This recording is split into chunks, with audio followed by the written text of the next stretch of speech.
السلام عليكم ورحمة الله وبركاته. الحمد لله نحمده ونستعينه ونستغفره ونعوذ بالله من شرور أنفسنا ومن سيئات أعمالنا.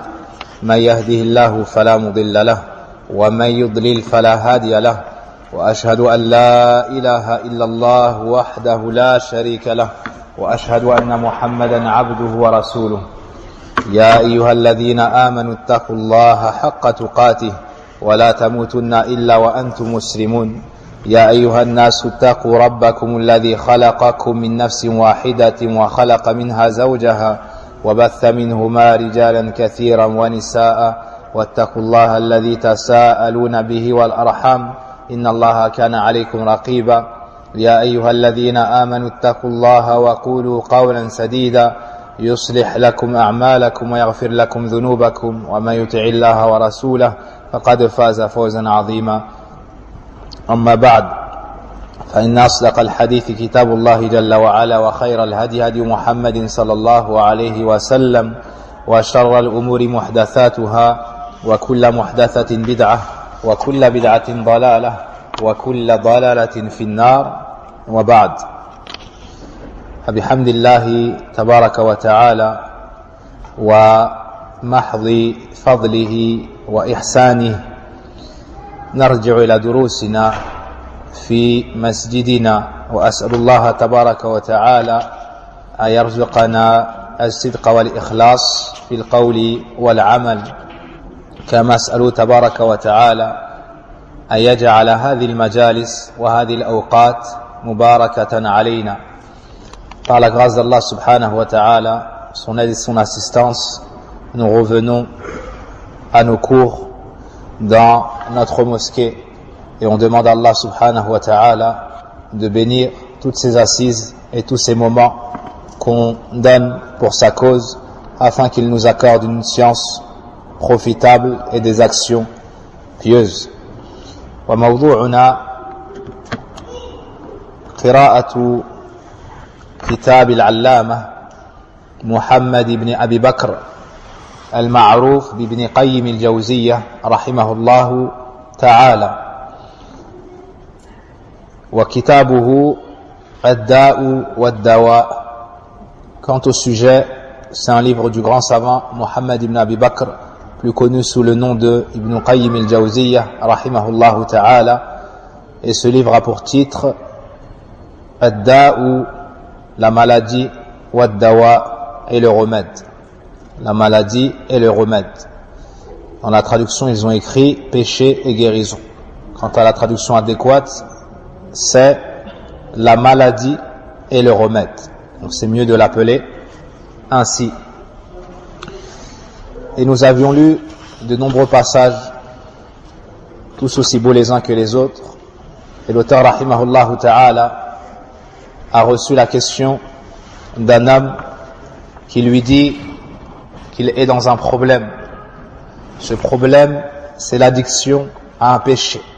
Il est dans un péché et il n'arrive pas à s'en séparer.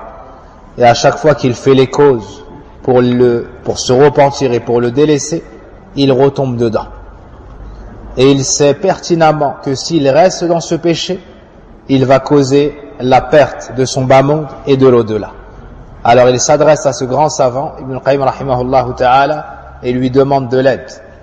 Et il lui demande de l'aide, car lorsqu'on a un problème, on revient aux gens de science, après avoir invoqué Allah subhanahu wa ta'ala. Ibn Qayyim lui a répondu donc avec ce livre, et la première chose qu'il lui a dit, des paroles qui vont développer son espoir en Allah, afin qu'il ne désespère jamais de sa miséricorde et de son secours, en lui disant Li kulli da'in dawa. Le prophète sallallahu alayhi wa sallam nous dit que chaque maladie a son remède.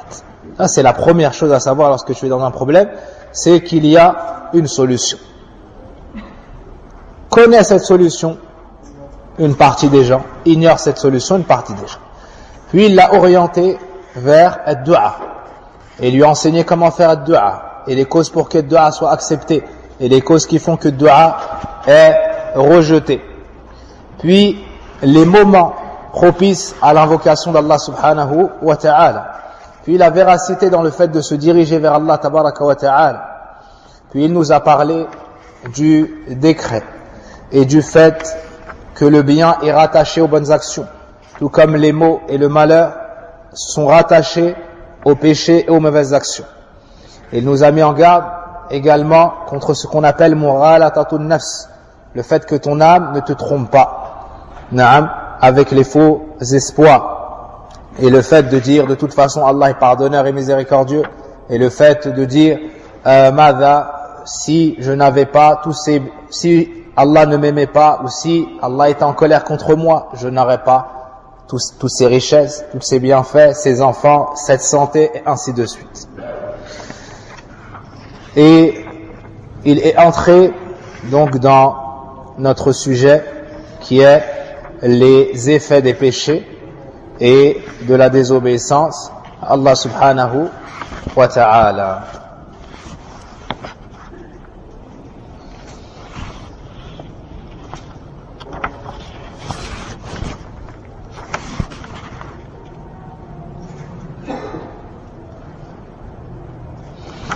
Il nous a montré que les effets des péchés ne sont pas restreints au pécheur lui-même, mais qu'ils ont un effet sur la terre sur laquelle il marche, les animaux qui y vivent, et même sur la pluie.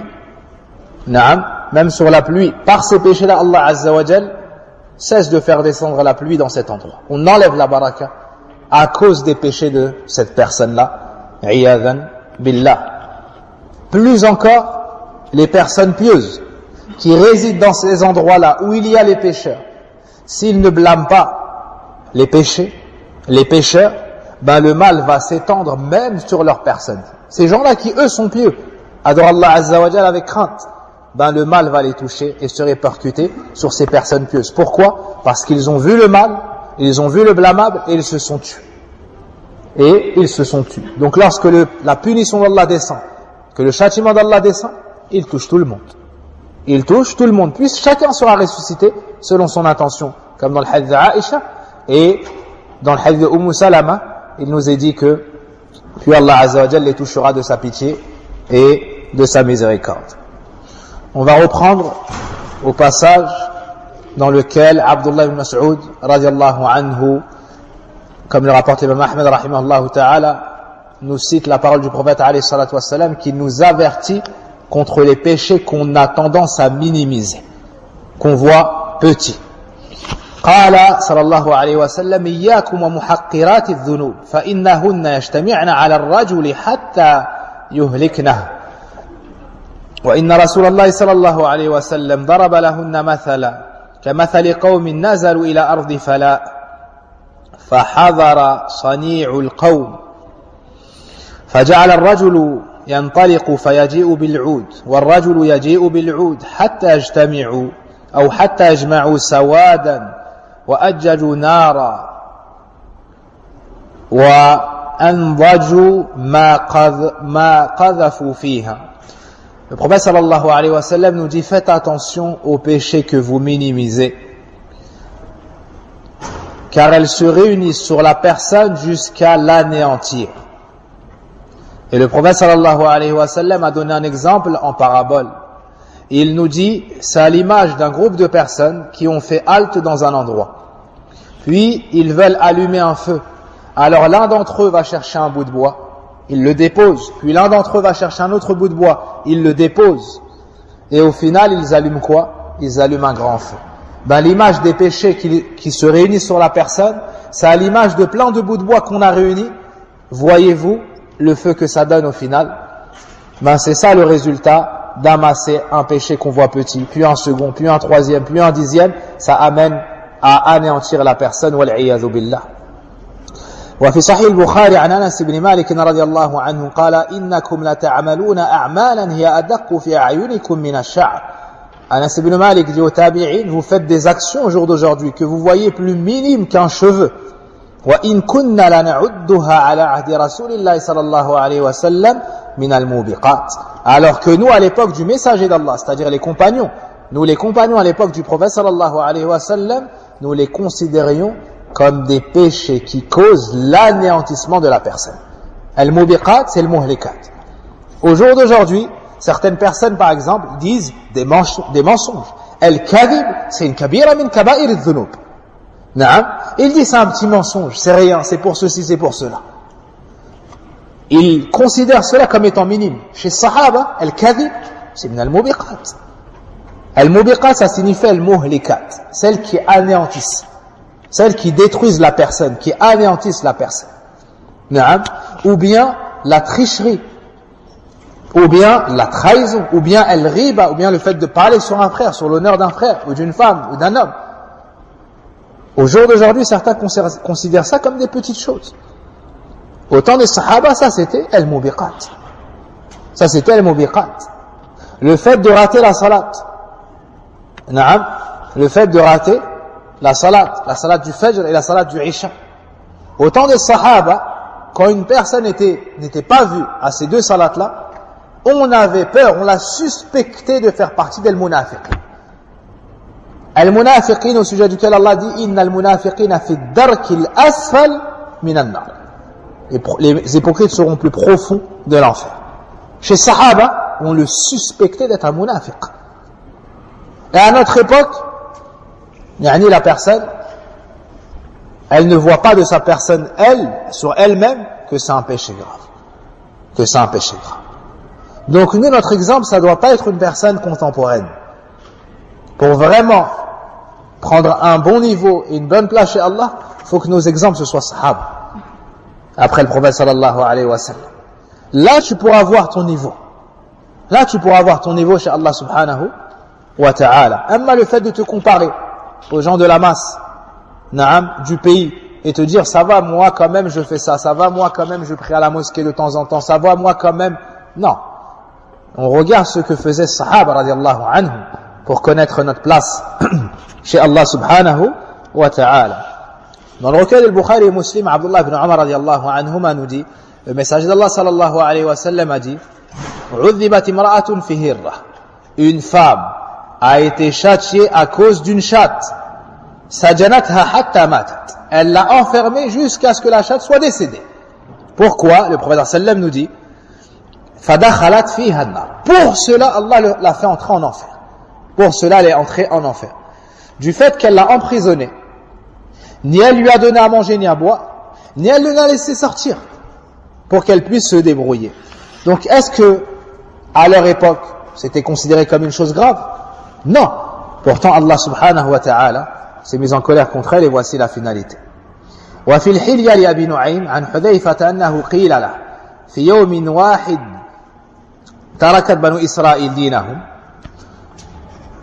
Il fut dit à Hudayfa radiallahu anhu, le noble compagnon du prophète sallallahu alayhi wa sallam, est-ce qu'en un seul jour Banu Israël ont délaissé leur religion?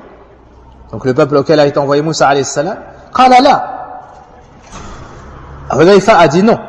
Lakinnahum kanu idha amaru bi shay taraku wa idha nuhu an shay rakibu. Il leur a répondu non. Mais lorsqu'on leur ordonnait une chose, ils la délaissaient. Et lorsqu'on leur interdisait une chose, ils la commettaient. حتى انسلخوا من دينهم كما ينسلخ الرجل من قميصه, jusqu'à ce qu'ils se soient dévêtus totalement de leur religion. Tout comme la personne enlève son qamis. Tout comme la personne enlève son vêtement. ومن هنا قال بعض السلف المعاصي بريد الكفر. Et c'est à partir de là que certains parmi les anciens ont dit les péchés mènent à la mécréance. C'est-à-dire que la personne tombe dans une chose, ça l'attire vers une autre. Elle tombe dans une autre chose, ça l'attire vers une troisième, jusqu'à ce qu'elle se rapproche du kufr wal iyadu billah. La personne qui délaisse la salat, est-ce que du jour au lendemain elle se réveille et dit j'arrête la prière? On n'a jamais vu ça. Mais elle commence par quoi? Par délaisser la prière au masjid, n'est-ce pas? Elle commence par délaisser salat al-fajr à l'heure, puis elle délaisse la prière au masjid, puis elle rattrape ses prières le soir, c'est-à-dire elle prie à l'heure mais pas à la mosquée, puis elle délaisse les salats à l'heure et les rattrape en rentrant, puis ça devient trop lourd, puis elle se dit vu que je prie pas à l'heure ça sert à rien que je prie. Regardez comment Shaitan rentre et pas à pas la personne elle sort du din, pas à pas la personne elle sort du din. Naam wal iyadhu billah. Kama anna al-qubla baridul jima'. Donc les péchés mènent à la mécréance, tout comme le fait d'embrasser la femme, ça mène à la fornication. Wal ghina baridu zina, tout comme la musique mène à la fornication. Wal nadhar baridu l'ishq, tout comme le fait de visionner des images ou de regarder la personne de sexe opposé, ça mène à l'amour passionnel. Ça mène à l'amour passionnel. Wal marada baridul maut, et tout comme la maladie mène à la mort.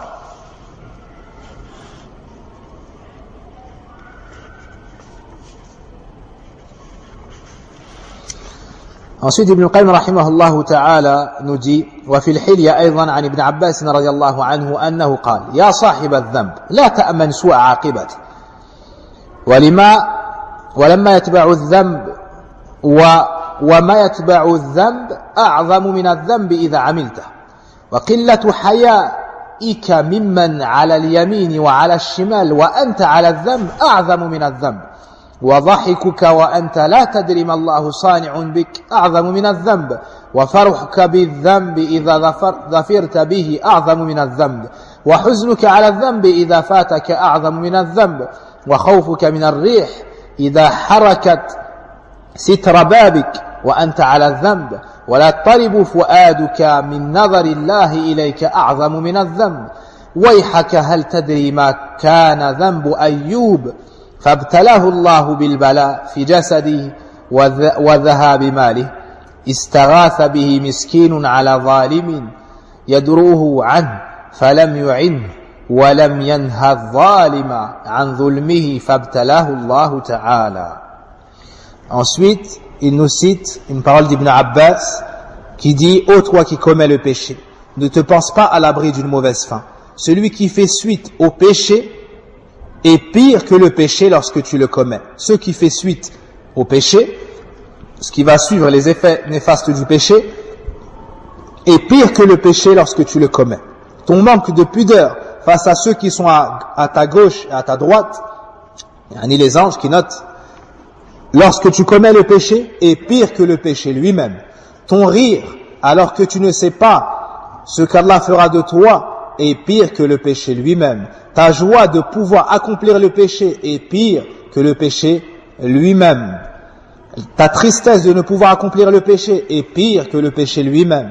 Et le fait que tu t'effraies du vent qui fait bouger le rideau de ta porte lorsque tu commets le péché, alors que ton cœur est insensible au regard d'Allah sur toi, est pire que le péché. Malheur à toi. Sais-tu quel fut le péché de Ayyub alayhi salam pour lequel il l'éprouva par la maladie et la perte de ses biens? Un pauvre chercha secours auprès de lui contre un oppresseur qui le réprimait, mais il ne lui vint pas en aide et n'empêcha l'oppresseur de commettre son injustice ainsi Allah l'éprouva. قال أحمد رحمه قال الإمام أحمد رحمه الله حدثنا الوليد قال سمعت الأوزاعي يقول سمعت بلال بن سعد يقول رحمه الله لا تنظر إلى صغر الخطيئة ولكن انظر من عصيت. وقال الفضيل بن عياض بقدر ما يصغر الذنب عندك يعظم عند الله وبقدر ما يعظم عندك يصغر عند الله. L'imam al-Awza'i rapporte: j'ai entendu Bilal ibn Sa'd dire, ne considère pas la petitesse du péché, mais considère celui auquel tu désobéis. Ne regarde pas la petitesse du péché, mais regarde celui à qui tu désobéis. Al-Fudayl ibn Iyad rahimahullah dit, plus le péché te semble petit, plus il est grand auprès d'Allah. Et plus il te paraît grand, plus il est petit auprès d'Allah.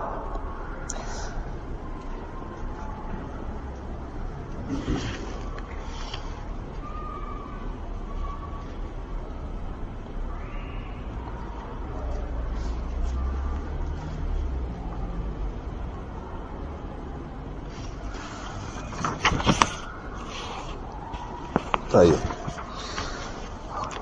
وقيل أوحى الله إلى موسى يا موسى إن أول من مات من خلق إبليس وذلك أنه عصاني وإنما أعد من عصاني من الأموات. Et il fut dit qu'Allah a révélé à Moussa, ô Moussa, sais-tu qui est le premier à être mort ou à être décédé parmi mes créatures, c'est Iblis, c'est Ash-Shaytan. Pourquoi cela? Du fait qu'il m'a désobéi. Et certes, je considère comme étant mort tous ceux qui me désobéissent. وفي المسند وجامع الترمذي من حديث أبي صالح عن أبي هريرة رضي الله عنه قال قال رسول الله صلى الله عليه وسلم إن المؤمن إذا أذنب ذنبا نكتت في قلبي نكتة سوداء فإذا تاب ونزع واستغفر سقل قلبه وإن زادت حتى تعلو قلبه فذلك الران الذي ذكره الله سبحانه وتعالى كلا بل ران على قلوبهم ما كانوا يكسبون. وقال الترمذي هذا حديث حسن صحيح. وقال حذيفة إذا أذنب العبد نكتت في قلبي نكتة سوداء حتى يصير قلبه كالشاة الربداء. قال الإمام أحمد رحمه الله حدثنا يعقوب حدثنا أبي عن صالح عن ابن شهاب حدثني عبيد قال حدثني عبيد الله بن عبد الله بن عتبة عن عبد الله بن مسعود رضي الله عنه قال قال رسول الله صلى الله عليه وسلم أما بعد يا معشر قريش فإنكم أهل لهذا الأمر أي الولاية ما لم تعصوا الله فإذا عصيتموه بعث عليكم من يلحاكم أو يلحاكم كما يلحى هذا القضيب. يلحى يعني éplucher ou bien naam éplucher yani quand il y a une branche et on enlève, comment on dit ça, l'écorce naam de la branche. طيب.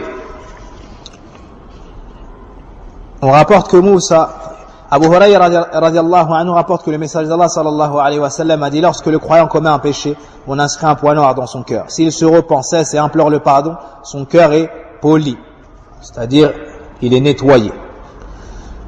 Mais s'il persiste, cela continue jusqu'à recouvrir tout son cœur. C'est là la rouille mentionnée par Allah. Non, une rouille recouvre plutôt le cœur en raison de ce qu'il commettait. Hudayfa radiallahu anhu a dit lorsque le croyant commet un péché, on inscrit un point noir dans son cœur jusqu'à devenir comme une brebis noire aux taches rouges. Et Abdullah ibn Mas'ud rapporte, le messager d'Allah sallallahu alayhi wa sallam a dit ô membres de la tribu de Quraysh, vous êtes les plus dignes de cette chose, c'est-à-dire avoir le commandement, tant que vous ne désobéissez pas à Allah. Et si vous désobéissez à Allah, il enverra vers vous des gens qui vous briseront comme on brise ce bâton. Puis il brisa son bâton, qui était pourtant blanc et solide.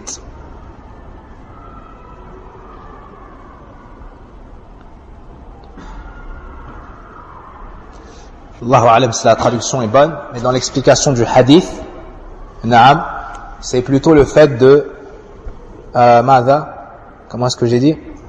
Yani d'enlever l'écorce du bout de bois. Vous voyez, quand on arrache une branche et que c'est sec, on peut enlever l'écorce. C'est ça le sens ici. Naam, c'est ça le sens ici. Quant au sens cité dans la traduction, Allahu alam, c'est un autre sens. Mais les ulama de qui on a entendu, c'est le fait d'ôter l'écorce de la branche. Rasulullah dit à Quraysh, vous êtes les plus en droit au commandement, tant que vous obéissez à Allah. Mais si vous lui désobéissez, on va vous envoyer des gens qui vont vous enlever, tout comme on enlève. Et il avait dans sa main un bout de bois. Et il a enlevé l'écorce de la branche et il a dit tout comme on enlève l'écorce de la branche. وذكر الإمام أحمد يعني في كتاب الزهد عن وهب قال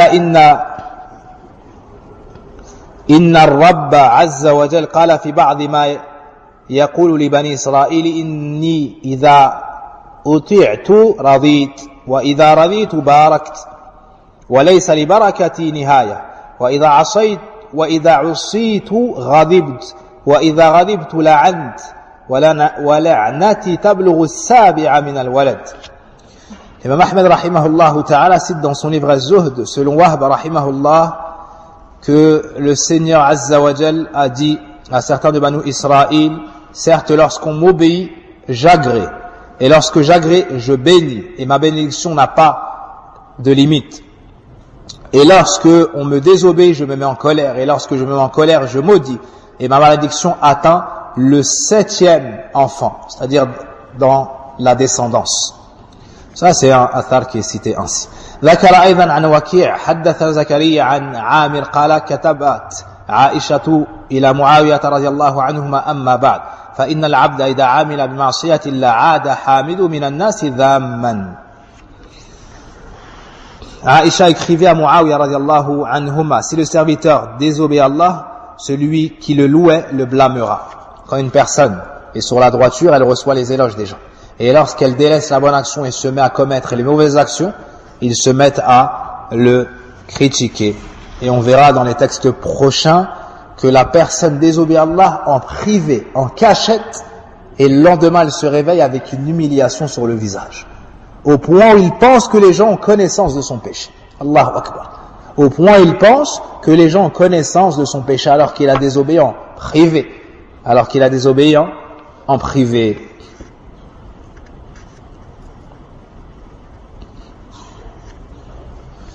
وذكر أبو نعيم عن سالم عن أبي الجعد عن أبي الدرداء قال ليحذر امرؤ أن تلعنه قلوب المؤمنين من حيث لا يشعر ثم قال تدري مما هذا قلت لا قال إن العبد يخلو بمعاصي الله فيلقي الله بغضه في قلوب المؤمنين من حيث لا يشعر. Abu Darda radiallahu anhu a dit fais attention à ce que le cœur des croyants ne te maudisse pas alors que tu ne t'en rends pas compte. Sais-tu d'où cela provient? J'ai répondu non. Il m'a dit, le serviteur désobéit à Allah en privé. Puis Allah met dans le cœur de ses serviteurs de l'aversion ou de la colère contre cette personne-là. Contre cette personne-là. La personne en privé, elle désobéit à Allah. Et Allah met dans le cœur des autres serviteurs quelque chose contre cette personne-là. Et on connaît tous le hadith إذا حب الله عبدا نادى جبريل إنه حب فلان. نعم, lorsqu'Allah aime un serviteur, il appelle Jibril. J'aime un tel, aime-le donc. نعم, alors Jibril l'aime. Puis il appelle les gens des cieux, les anges. Allah aime un tel, aimez-le donc. Et il y a l'inverse aussi. Lorsqu'Allah déteste une personne, il appelle Jibril. Il lui dit qu'il déteste un tel. Jibril le déteste donc. Et il informe les habitants des cieux et il le déteste alors. Puis on met l'aversion à l'égard de cette personne dans le cœur des gens. وذكر عبد الله بن أحمد. Abdullah, c'est le fils de l'imam Ahmed rahimahumullah. Abdullah, c'est le fils de l'imam Ahmed rahmatullahi alayhima. Et l'imam Ahmed a des livres comme le livre Az-Zuhd, comme son livre Az-Zuhd, comme son livre Al-Musnad. Naam. Et son fils Abdullah, qui était une personne de science, a ajouté des ahadiths et des textes à cela. Donc il a ce qu'on appelle les ziyadat, il a des ajouts sur les livres de son père. Il a des ajouts sur les livres de son père et ils sont distingués. Comme c'est le cas ici. عن محمد بن سيرين أنه لما ركبه الدين اغتم لذلك فقال إني لا أعرف هذا الغم بذنب أصبته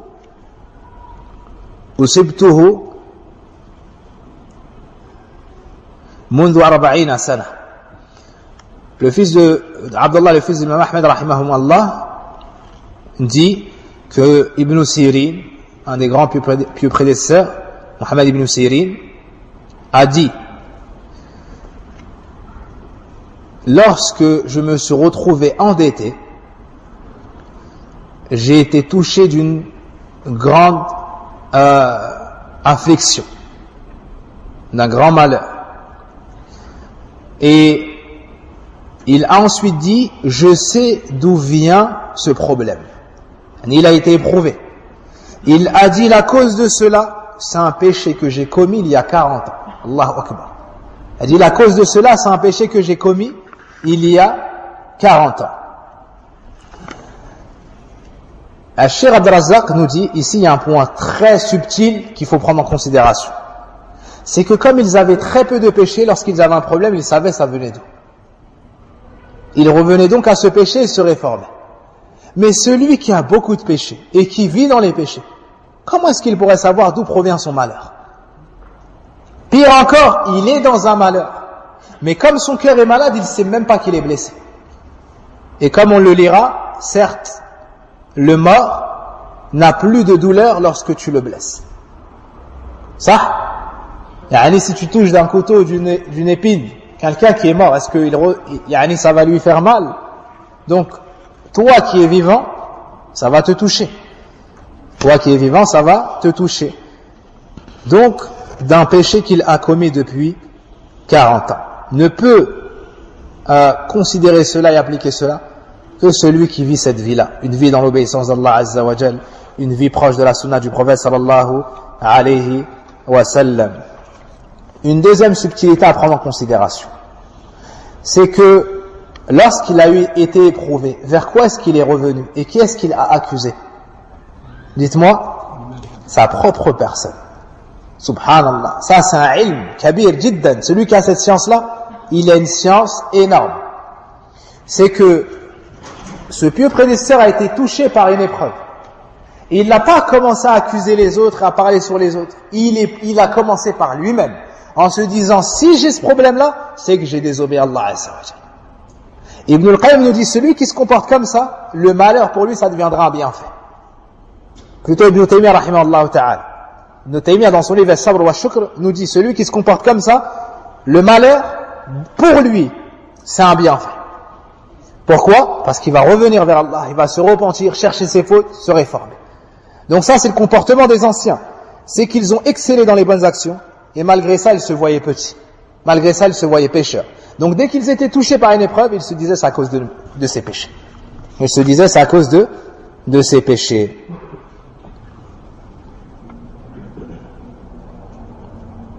Quant à ceux qui se voient parfaits, pieux, et qui méritant ce qu'ils ont de la part d'Allah, ils disent, pourquoi moi?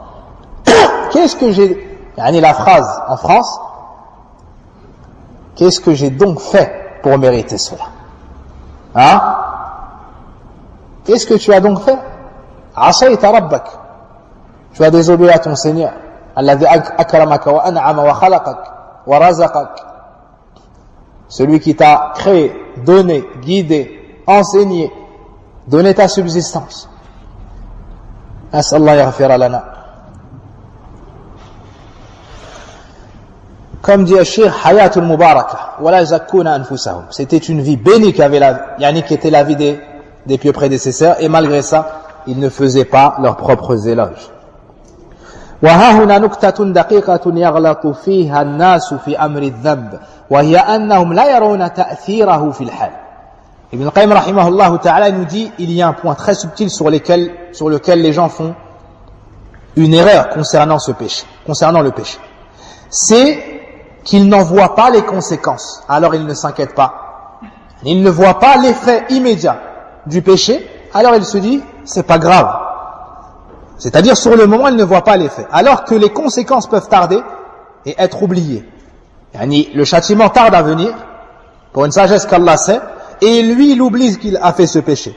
Le serviteur pensant ainsi qu'il ne sera plus sali après cela, comme il est dit, si un mur n'est pas couvert de poussière en s'effondrant, il ne sera plus couvert de poussière par la suite.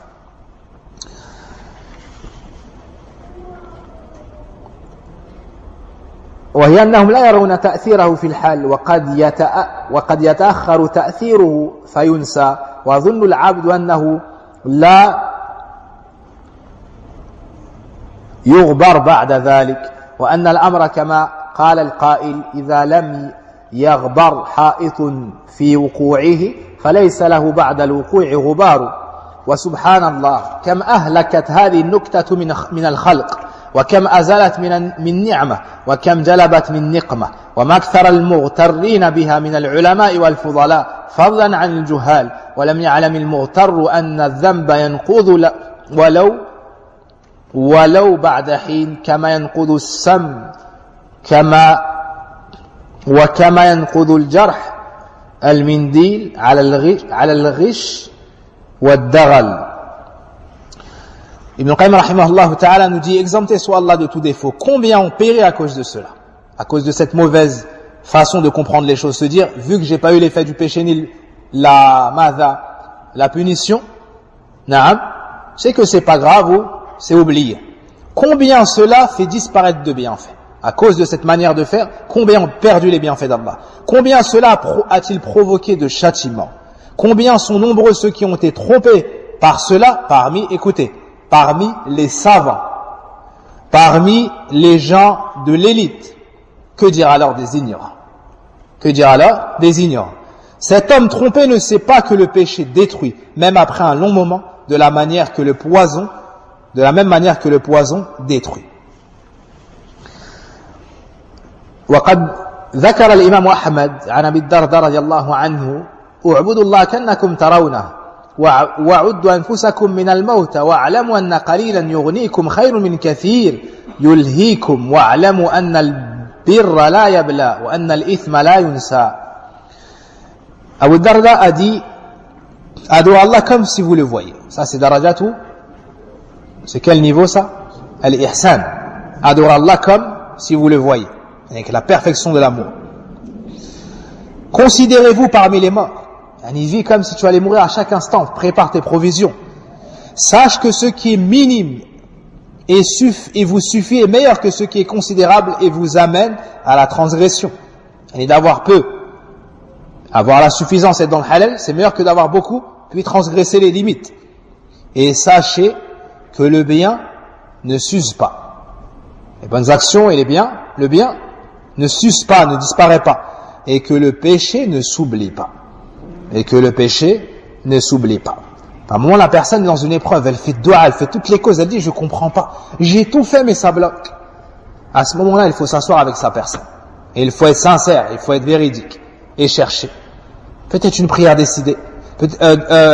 délaissée, peut-être une prière bâclée, peut-être un proche oublié, des liens rompus, peut-être une parole qui a attristé ton frère alors que tu ne lui as pas accordé d'importance, peut-être un droit bafoué, peut-être un mauvais regard sur les parents, peut-être une injustice envers la femme, peut-être une parole non tenue à l'enfant, une promesse non honorée. Il y a une chose que tu as laissé passer comme ça et tu l'as oublié. Peut-être que ça a mis en suspens tout le khayr. Tu t'assois, tu médites, peut-être, tu cherches. Tu vas voir les gens, tu t'excuses, tu vas voir la personne, tu tiens ta kalimat, tu te repens, tu cherches, et bi'idhnillah, Allah Azza wa Jal t'accordera ce qui t'était bloqué. Et sache que le péché ne s'oublie pas. ونظر بعض العباد إلى صبي فتأمل محاسنه. Un dévot, une personne qui fait beaucoup d'adoration, regarda un jeune homme et médita sur ses atouts. On lui dit alors en rêve: tu en subiras les conséquences dans 40 ans. La petite chose que tu ne vois même pas comme un mal, il se peut que tu en subisses les conséquences longtemps après. قال سليمان التيمي إن الرجل لا يصيب الذنب في السر فيصبح عليه مذلته. De la même manière que le péché a des conséquences à long terme, il en a à court terme. Ainsi Sulayman al-Taymi rahimallah a dit: l'homme commet un péché en secret et se lève en portant l'humiliation. La personne désobéit, arrivé au matin, il a une humiliation sur sa personne. Et une qissa, un des anciens qui commettait des péchés. Quel était ce péché? Riba, l'usure. Il commettait l'usure, les intérêts, les prêts avec intérêt, les crédits avec intérêt, ainsi de suite. Ce péché devant lequel les gens ont du laxisme. Et tu trouves même des prêcheurs de l'égarement dire: dans tel cas tu peux, dans tel cas tu peux, dans tel cas tu peux, c'est pas grave. Et la religion c'est la facilité, ainsi de suite. Le fait de dire aux gens ce qui les ramène en enfer, c'est pas ça la facilité. La facilité, c'est de leur dire ce qui les fait craindre Allah. Ce qui leur fait craindre Allah. Qu'ils se repentent et restent sur la droiture. Faut pas mentir aux gens, tromper les gens, leur dire riba c'est halal, ça c'est halal, voler c'est halal, prier en dehors du temps pour le travail c'est halal. Là, ça c'est la difficulté. Parce que demain il va être dans sa tombe, tu ne pourras rien pour lui. Demain il va être devant son Seigneur, tu ne pourras rien pour lui, et c'est toi la cause.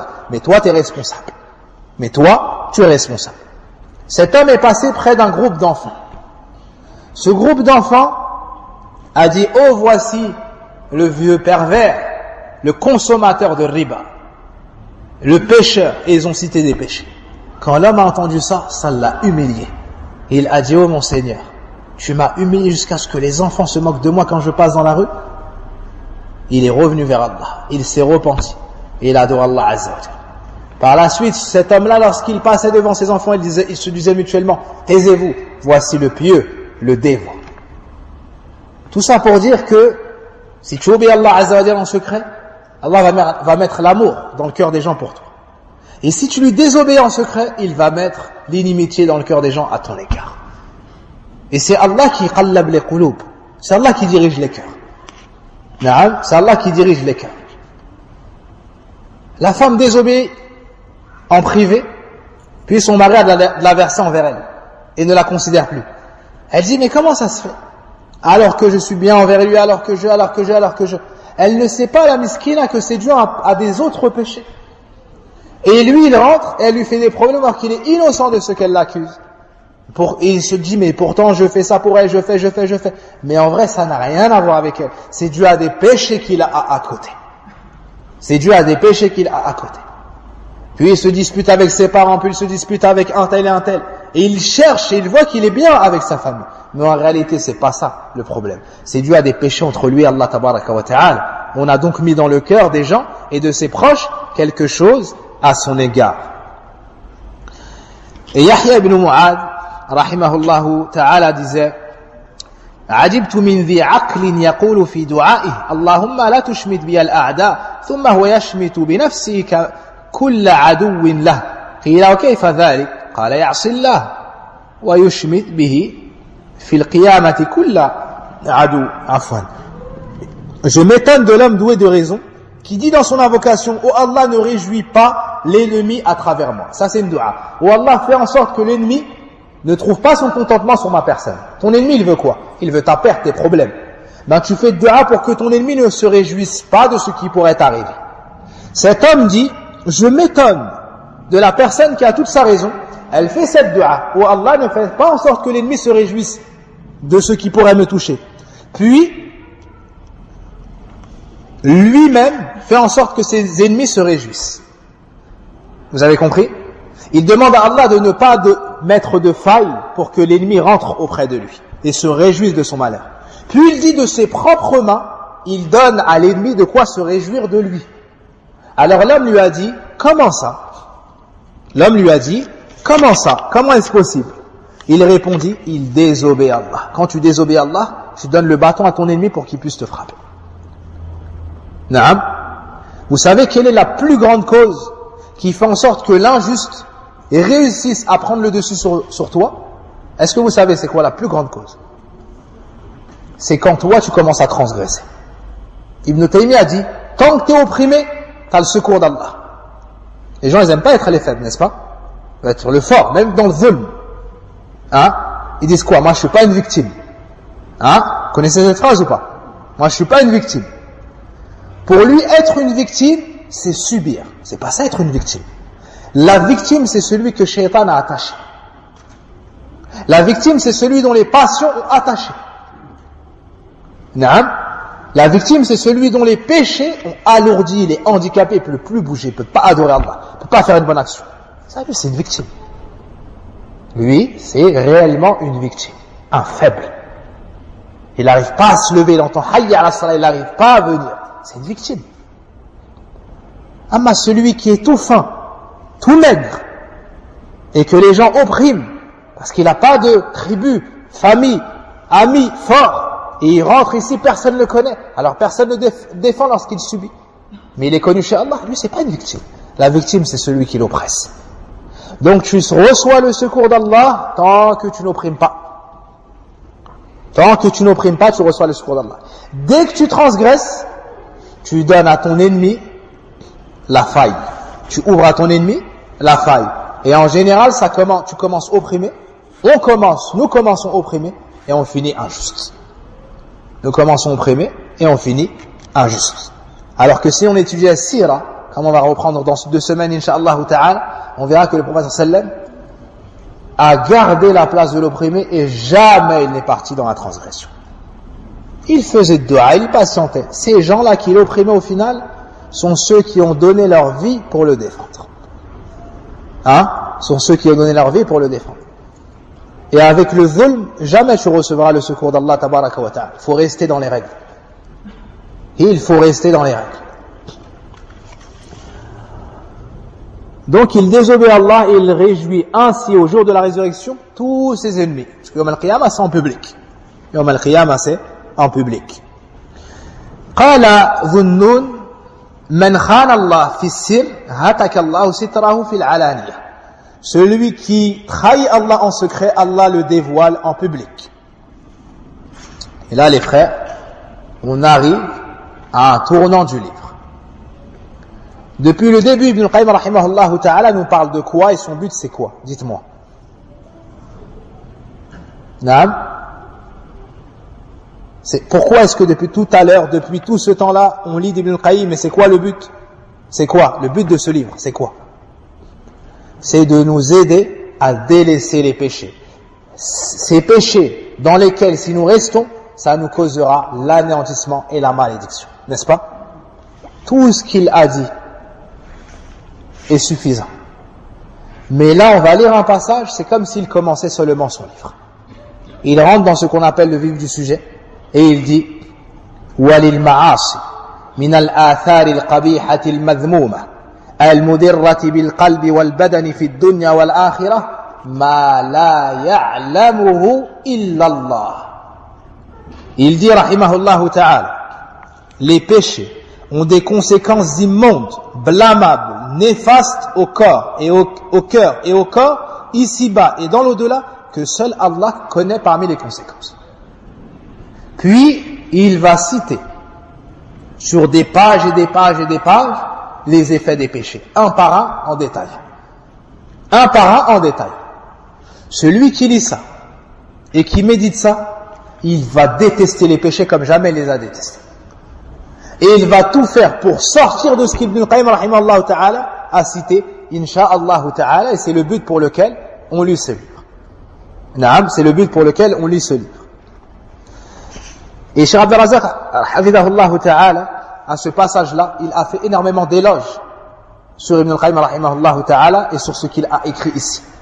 Naam, et il cite la parole d'Ibn al-Wazir, un autre savant rahimahullah ta'ala, qui dit وَمَنْ أَحْسَنَ وَمِنْ أَحْسَنِ مَنْ جَمَعَ فِي ذَلِكَ. Et parmi les meilleurs des hommes qui ont écrit dans ce sujet, c'est-à-dire les effets des péchés et de la désobéissance, Ibn al-Qayyim. Ibn al-Wazir a dit ça d'Ibn al-Qayyim concernant ce livre-là ou ce passage-là. في كتاب الجواب الكافي فقد جود في الزجر عن المعاصي وأجاد وأبدع وأفاد وأمتع وجاء بما لم يسبق إلى مثله. Ibn al-Wazir fait vraiment ses éloges en disant vraiment il nous a découragé du péché, détourné du péché, et il a écrit de la plus belle façon, de la meilleure façon, et il nous a procuré un énorme bienfait lorsqu'il a écrit une chose, personne n'avait écrit pareil que lui. Yani ce passage-là ou ce livre-là, dans ce domaine, dans ce sujet, Ibn al-Wazir dit, personne parmi les savants a écrit semblable.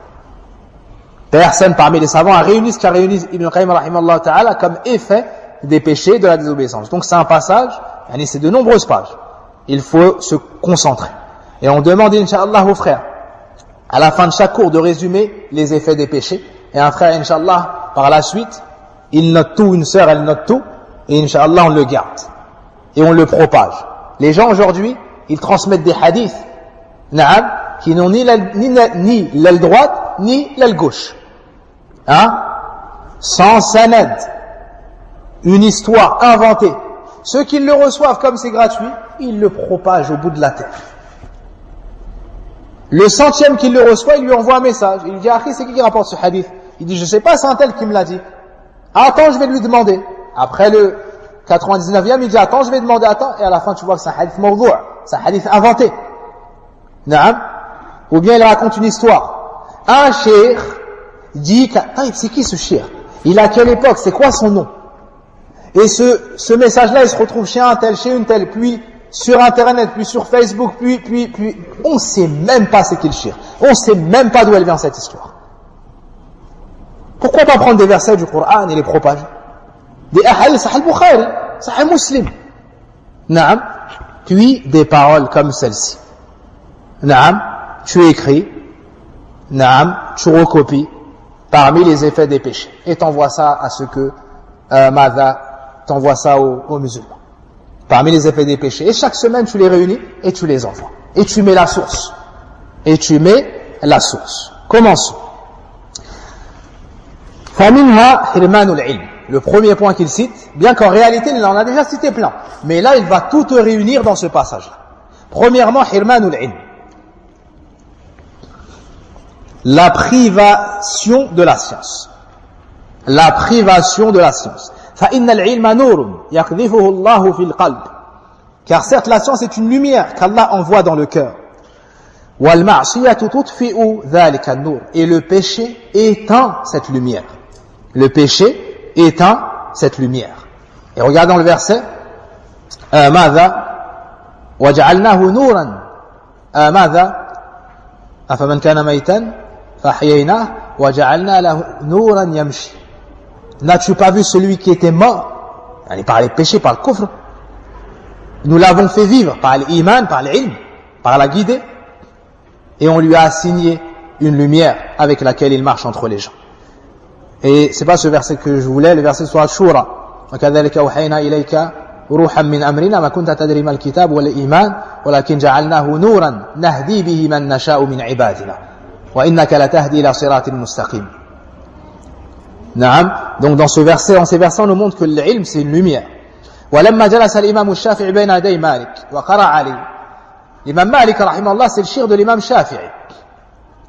Lorsqu'il a vu l'intelligence de l'imam Malik et sa grande mémorisation, l'imam Malik c'est le shir de l'imam Shafi'i. Lorsque l'imam Shafi'i s'est posé devant l'imam Malik a été étonné par la mémorisation de l'imam Shafi'i. L'imam Shafi'i avait une mémoire tellement photographique que quand il voulait apprendre une page, regardez, il cachait la deuxième page pour pas que ça se mélange, parce qu'en un regard il pouvait mémoriser, subhanallah. Il mémorisait super vite en un regard. Parfois en un regard il mémorisait la page. Et de grands savants et de grandes personnes pieuses comme Ibn Baz et autres, on leur lisait une fois, ils mémorisaient. Quand c'était long, 2-3 fois ils mémorisaient. Ça c'est une chose qu'Allah donne à ceux qu'il veut, ceux qu'il a choisi. Et l'imam Shafi'i, lorsque l'imam Malik a vu cela, il lui a dit يعني أعجبه ما رأى من فور فتنته. Il s'est étonné, ou il s'est réjoui de ce qu'il voyait, impressionné par sa grande perspicacité, l'étendue de son intelligence, sa compréhension parfaite. Il lui dit alors ماذا إني أرى الله قد ألقى على قلبك نورا فلا تطفئه بظلمة المعصية. Je remarque qu'Allah a mis dans ton cœur la lumière, ne l'éteins donc pas avec les péchés. Et il y a le vers de poésie connu de l'imam Shafi'i, bien qu'il faut voir son authenticité, mais c'est très connu. شكوت إلى وكيع سوء حفظه فأرشدني إلى ترك المعاصي وقال اعلم بأن العلم فضل وفضل الله لا يؤتاه عاصٍ. Ça c'est une des versions. Je me suis plaint à Waki', un grand savant sur l'imam Shafi'i, de la faiblesse de ma mémorisation. Aussi il m'a commandé de délaisser les péchés. Et il m'a dit, sache que la science est une lumière. Et la lumière d'Allah n'est pas donnée à celui qui commet les péchés. Dans une version. Ça c'est le premier point. Celui qui commet des péchés, on va lui enlever la science. Il peut se dire, mais moi je mémorise, pourtant j'ai fait des péchés. C'est pas ça l'ilm. L'ilm, c'est le fait de tirer profit de tes connaissances. Celui qui mémorise le Coran par cœur, il fait pas une seule faute, il prie salat al-tarawih tous les ans, puis il revient plus au masjid. Et il revient que au tarawih suivant pour prendre l'argent en priant. Il dit, moi j'ai une bonne mémoire, pourtant il désobéit à Allah Azza wa Jal. Lui, il n'a pas d'ilm.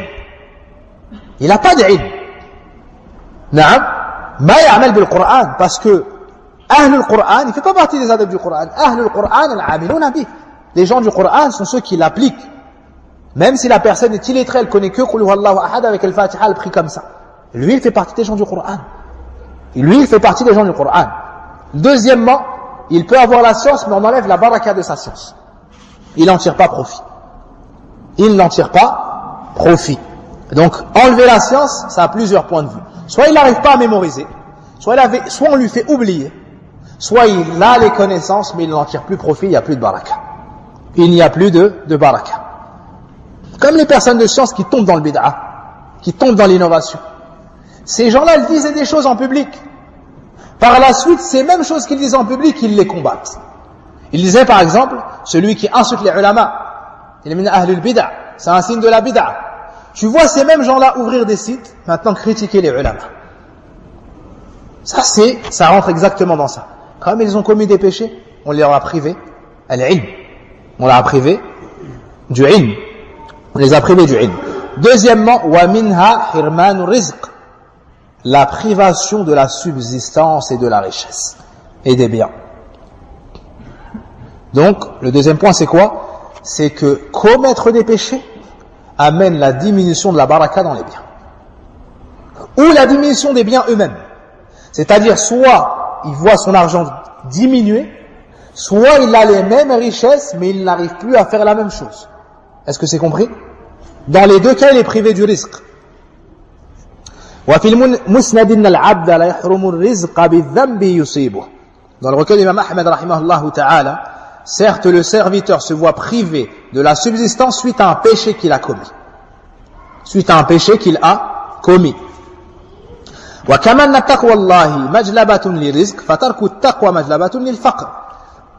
Ibn al-Qayyim explique, il dit tout comme la piété amène la subsistance, le fait de délaisser la piété, ça amène quoi? La pauvreté. De quel verset est-ce qu'il tire cela? Dans Suratu At-Talaq. Celui qui craint Allah, on lui accordera une issue et il recevra sa subsistance d'où il ne s'y attendait pas. ومنها وحشة يجدها العاصي في قلبه بينه وبين الله ولا توازنها ولا تقارنها لذة أصلا ولو اجتمعت له لذات الدنيا بأسرها لم تف بتلك الوحشة وهذا أمر لا يحس به إلا من في قلبه حياة وما لجرح بميت إيلام الله أكبر.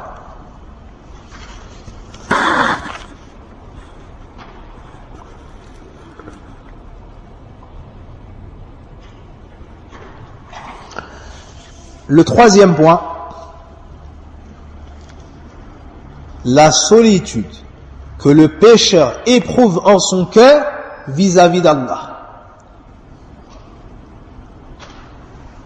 La solitude que le pécheur éprouve vis-à-vis d'Allah.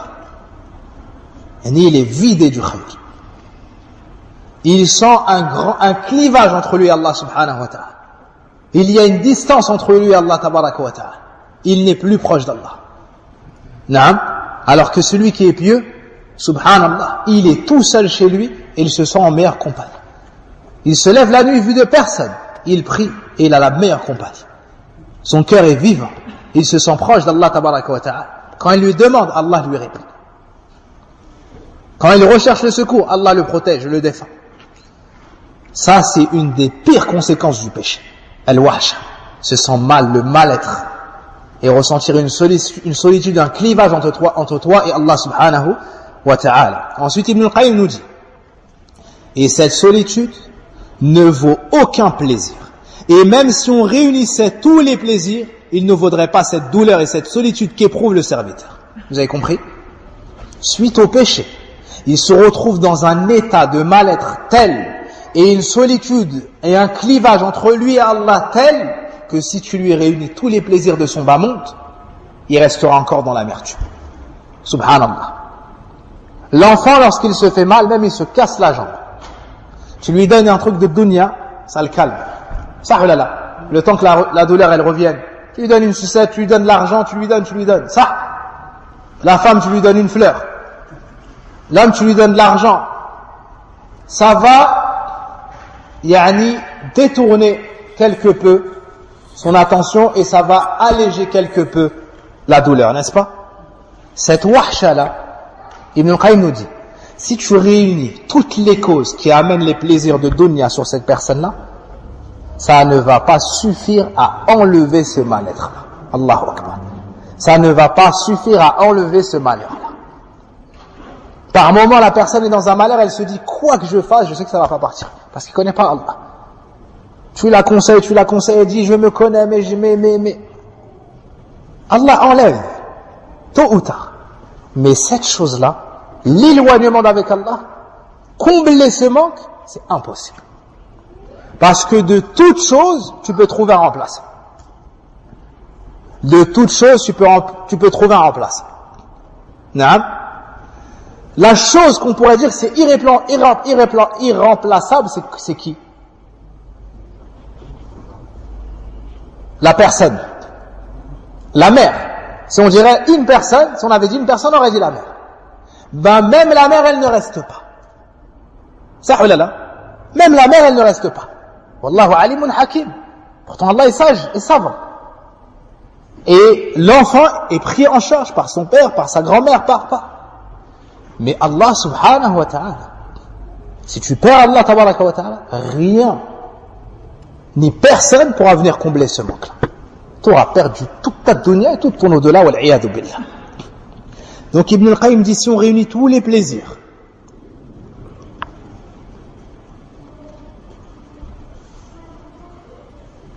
ça ne vaut aucun plaisir, et même si on réunissait tous les plaisirs, il ne vaudrait pas cette douleur et cette solitude qu'éprouve le serviteur. Et il ne peut ressentir cela que celui dont le cœur est vivant. Ibn Qayyim dit attention. Pour ressentir ce mal-être, déjà il faut que le cœur soit vivant. Quant à celui qui est plongé dans les péchés, qui se cache même plus des péchés, même qui, quand il fait un péché, il se prend en photo et il montre ça, on ne parle pas de lui. Lui, son cœur, il est mort. Comment est-ce qu'il va avoir une douleur? Comment est-ce qu'il va avoir une douleur? Puis il cite le poème, et la blessure ne cause aucune douleur aux morts. La blessure ne cause aucune douleur aux morts. Ibn Qayyim nous dit ensuite, si par précaution, de peur de te retrouver dans cet état, tu délaissais les péchés, ça serait une cause suffisante. Allahu Akbar. Là, il va parler pendant des dizaines et des dizaines de pages des effets des péchés. Il te dit ce simple point-là. Par précaution, t'arrêtes les péchés pour pas ressentir cette douleur, ça suffit comme cause.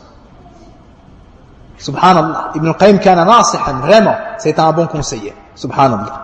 Il te dit cette cause, elle suffit. Pourtant, il va parler pendant des pages et des pages et des pages des autres effets des péchés. Et subhanallah, à chaque page, quand tu lis ce livre, tu te dis, ça c'est le pire qui soit. Ça c'est le pire qui me soit arrivé ou qui puisse m'arriver. Puis tu arrives à la page suivante, tu dis, subhanallah, ça c'est le pire. Après tu arrives à la troisième, tu dis, c'est encore pire. Mais jusqu'où ça va aller? Faut pas savoir jusqu'où ça va aller. Faut arrêter les péchés. Faut délaisser les péchés. Ça amène où? Comme au début du livre, il nous a dit. Ça amène à l'anéantissement de ton bas monde et de ton au-delà. Mais tu ne seras plus là pour le voir dans ce bas monde. C'est les gens qui vont voir. Parce que la constance dans les péchés, ça amène à la mauvaise fin. On a cité combien de points? 3 points. فَلَوْ لَمْ يَتْرُكِ الذُّنُوبَ إِلَّا حَذَرَ مِنْ وُقُوعِ تِلْكَ الْوَحْشَ لَكَانَ الْعَاقِلُ حَرِيًّا بِتَرْكِهَا.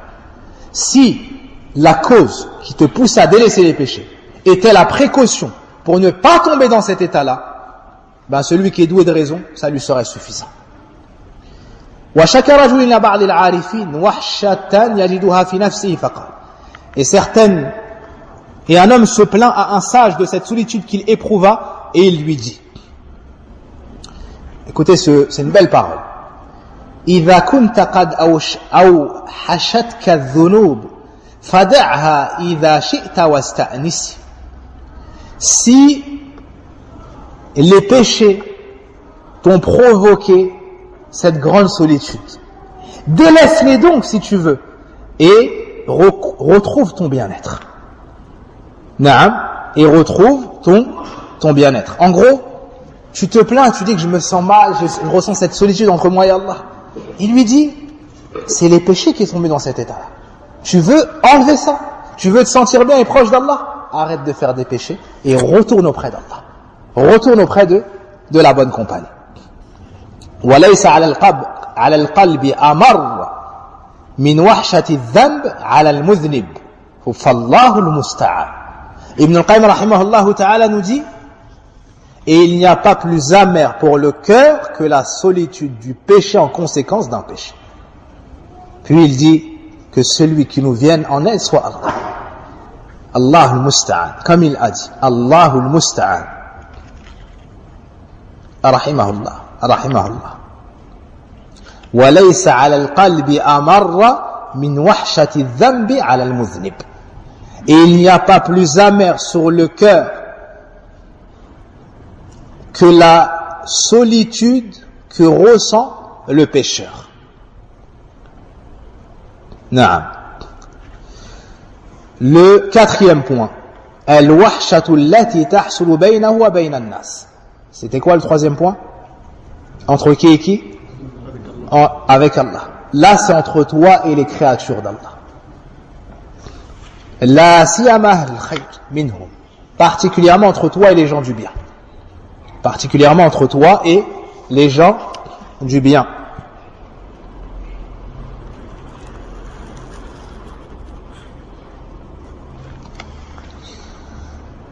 فَإِنَّهُ يَجِدُ وَحْشَةً بَيْنَهُ وَبَيْنَهُمْ. Celui qui fait des péchés, il va trouver un éloignement entre lui et les gens du bien. Il va trouver une solitude. Il ne sera pas apaisé par leur présence et lui ne sera pas apaisé et eux ne seront pas apaisés par la sienne. وَكُلَّمَا قَوِيَتْ تِلْكَ الْوَحْشَةِ بَعُدَ مِنْهُمْ وَمِنْ مُجَالَسَتِهِمْ. Et regardez, c'est très dangereux. Plus il va faire des péchés, plus il va ressentir cet éloignement et se sentir mal avec eux. Et par conséquent, plus il sera éloigné d'eux et de leurs assises. Alors qu'en réalité, son remède, il est d'aller où? Dans les assises des gens du bien. Mais lui, plus il fait des péchés, plus il s'éloigne d'eux. C'est pour cela que tu vas conseiller le pécheur. Tu lui dis, mais viens au masjid, viens dans les cours, viens. Il n'arrive pas, il n'aime pas. Il se sent mal, il se sent regardé. Il rentre dans le masjid, personne ne connaît son péché. Et il pense que tout le monde sait ce qu'il fait en privé, subhanallah. Il a honte. Il te dit, je suis sale, moi je fais ça, je peux pas venir au masjid. Mais non, c'est pas ça. Ça, c'est entre toi et Allah Azza wa Jal. Et si tu reviens vers Allah et tu lui demandes pardon, que tu arrêtes, Allah, il va te pardonner. Et nous, on ne sait pas, on ne veut pas savoir tes péchés. On n'est pas comme les pervers qui fouillent pour trouver tes péchés, puis essayer de les dévoiler. Et ils voient la graine, le point dans ton œil, ils ne voient pas le tronc d'arbre dans leur gorge, pas dans leur œil. Naam. Donc la personne qui s'éloigne des assises du bien, Ash-Shaytan l'a eu. Parce que son remède était de rester à proximité des gens du bien, était de s'asseoir parce que eux vont le conseiller. Ils vont l'orienter, ils vont lui dire Qala Allah, Qala Rasulullah, à l'image du médecin. Ne voyez-vous pas le malade? Plus il est malade, plus il s'éloigne du médecin. Quelle sera sa finalité? Quelle sera sa finalité? Et il va avec qui? Il va avec les malades qui sont en état végétatif, par exemple. Plus il est malade, plus il se rapproche des malades qui ont une maladie grave et qui sont dans le coma et qui vont mourir. Non, plus il est malade, plus il va aller voir les médecins. Et plus sa maladie est grave, plus il va voir les spécialistes. C'est même plus le médecin généraliste, il va voir les spécialistes. Les spécialistes des remèdes, c'est les ulama. Ce sont les ulama. Ibn al-Qayyim rahimahullah ta'ala nous dit وَحُرِمَ بَرَكَةُ الْإِنْتِفَاعِ بِهِمْ. C'est pas que le fait de s'éloigner de leurs assises, c'est qu'il va même être privé de la bénédiction de ses assises. Ça veut dire même en y allant, le profit sera minime. وَقَرُبَ مِنْ حِزْبِ الشَّيْطَانِ. Pire que ça, il va se rapprocher du parti du shaitan. Plus il fait des péchés, plus ses assises et ses fréquentations deviendront les gens de la perversion, les gens des péchés. Naam. وبقدر ما بعد من حزب الرحمن وتقوى هذه الوحشة حتى تستحكم فتقع بينه وبين امرأتي وولدي وقاربي وبينه وبين نفسي فتراه مستوحشا من نفسه. إنا لله وإنا إليه راجعون. إنا لله وإنا إليه راجعون.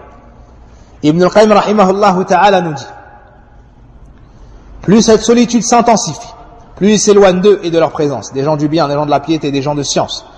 Il est privé ainsi de leur bénédiction, la bénédiction des assises des gens du bien, de leur fréquentation, la fréquentation des gens du bien.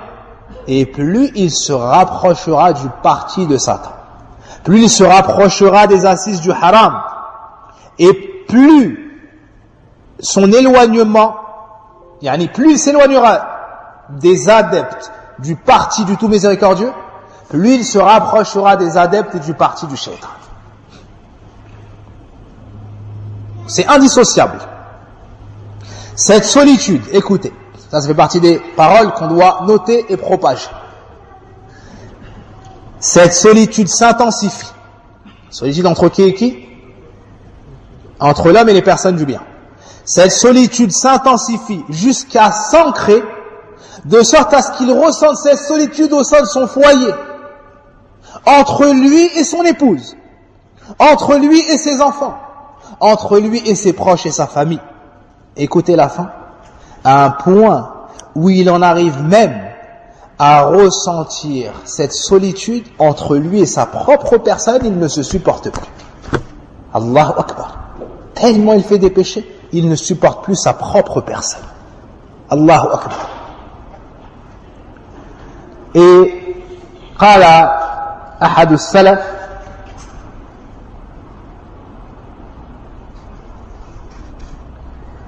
إني لأعصي الله فأرى ذلك في خلق دابة ومرأتي.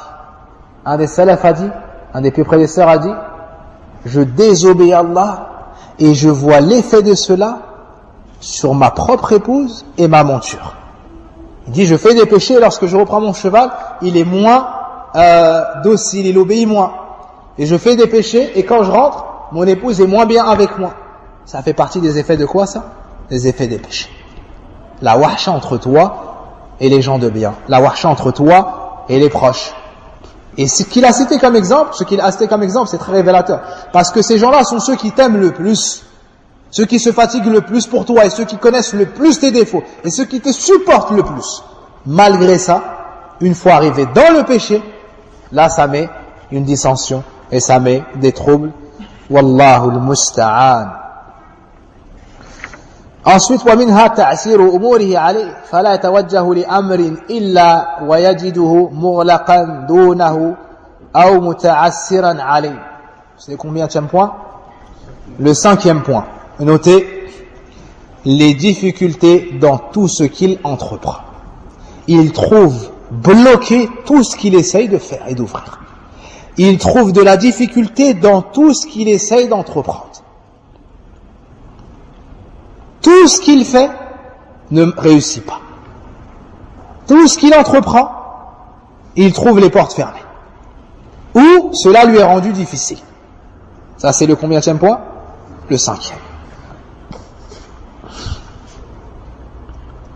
وهذا كما أن من اتقى الله جعل له من أمره يسرا فمن عطل التقوى جعل له من أمره عسرا ويا لله العجب كيف يجد العبد أبواب الخير والمصالح مسدودة عنه وتركها معسرة عليه وهو لا يعلم من أين أوتي. Ibn al-Qayyim rahimahullah ta'ala nous dit, lorsqu'on craint Allah, il facilite toutes choses. Mais si on ne le craint pas, il les rend difficiles. Ceci est tiré de quel verset? وَمَنْ يَتَّقِ اللَّهَ يَجْعَلْ لَهُ مَخْرَجًا وَيَرْزُقْهُ مِنْ حَيْثُ لَا يَحْتَسِبُ وَمَنْ يَتَّقِ اللَّهَ يَجْعَلْ لَهُ مِنْ أَمْرِهِ يُسْرًا. Dans sourate At-Talaq. Et celui qui craint Allah, il lui facilite ses affaires. Et dans le tafsir, Ibn Abbas radiyallahu anhuma dit, Allah azza wa jal lui facilite ce qui était difficile pour autrui. Ou kama qala rahmatullahi alayhima. Puis Ibn al-Qayyim rahimahullah ta'ala s'exclame et s'étonne en faisant du tasbih. Et il dit plutôt, wa ya lillahi al-ajab. Oh par Allah, il jure plutôt, oh par Allah, comme est étonnant de voir comment toutes les portes du bien et bienfaits sont fermées au serviteur, c'est-à-dire qu'il fait des péchés, et combien il lui est difficile d'y parvenir, d'atteindre son but, sans qu'il n'en connaisse pour autant les raisons. Et il fait ça, ça fonctionne pas. Il fait ça, ça fonctionne pas. Il utilise telle cause, ça fonctionne pas. Puis il dit pourquoi, subhanallah. Alors qu'en réalité, c'est quoi la raison? Les péchés. La raison, c'est quoi? Az-zunub. La raison, c'est quoi? Az-zunub.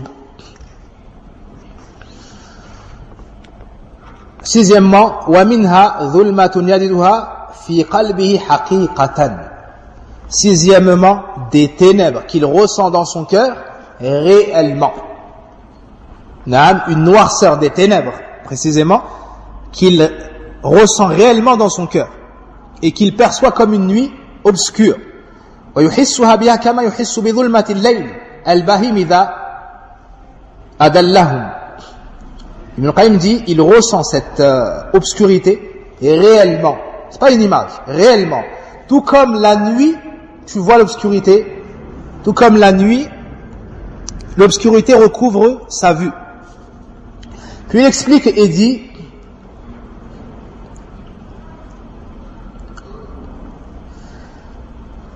فتصير ظلمة المعصية لقلبي كالظلمة الحسية لبصري فإن الطاعة نور والمعصية ظلمة. Il nous dit en effet, l'obéissance est une lumière, tout comme la désobéissance est des ténèbres.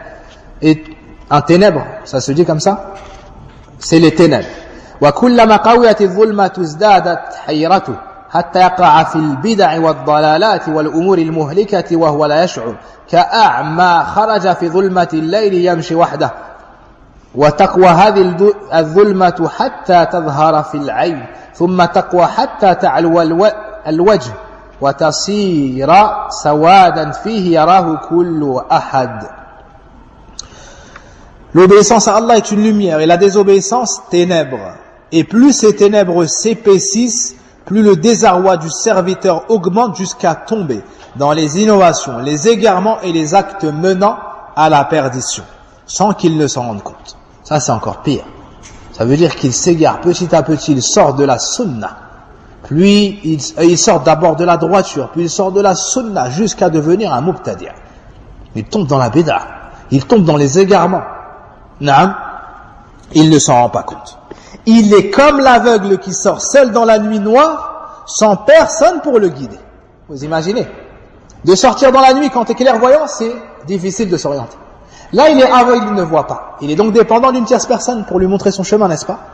Ni il n'a cela, ni il n'a cela. Ni il n'a la lumière du jour, ni il a un homme qui l'oriente.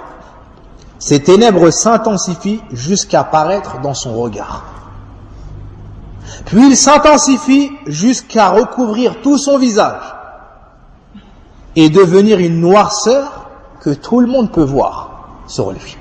Inna lillahi wa inna ilayhi raji'un. Qu'Allah nous facilite un repentir sincère. Parce que wallahi al-azim, si on tombe dans ça, c'est insupportable. Et c'est une vie ba'isa. C'est une vie de malheur. C'est une vie de malheur. وَمَنْ أَعْرَضَ عَنْ ذِكْرِي فَإِنَّ لَهُ مَعِيشَةً ضَنْكًا.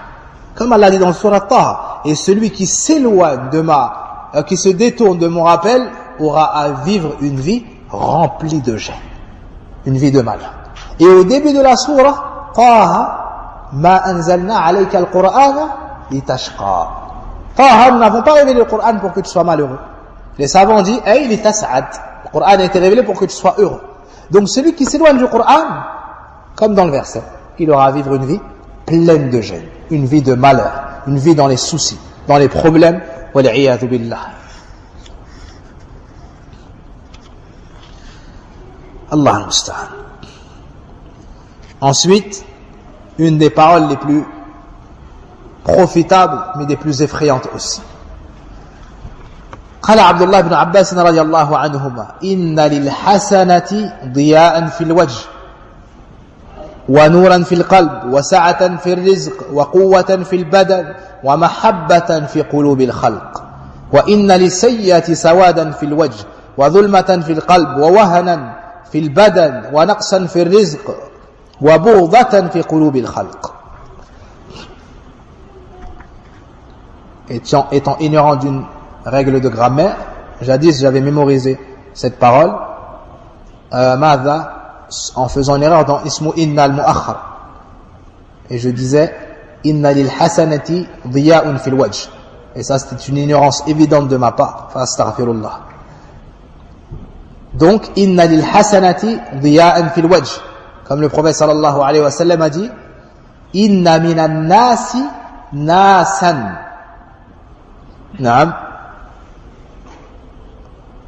Donc quand on met harful jar et son nom, naam, on met ismu inna ensuite, il est donc mansoub.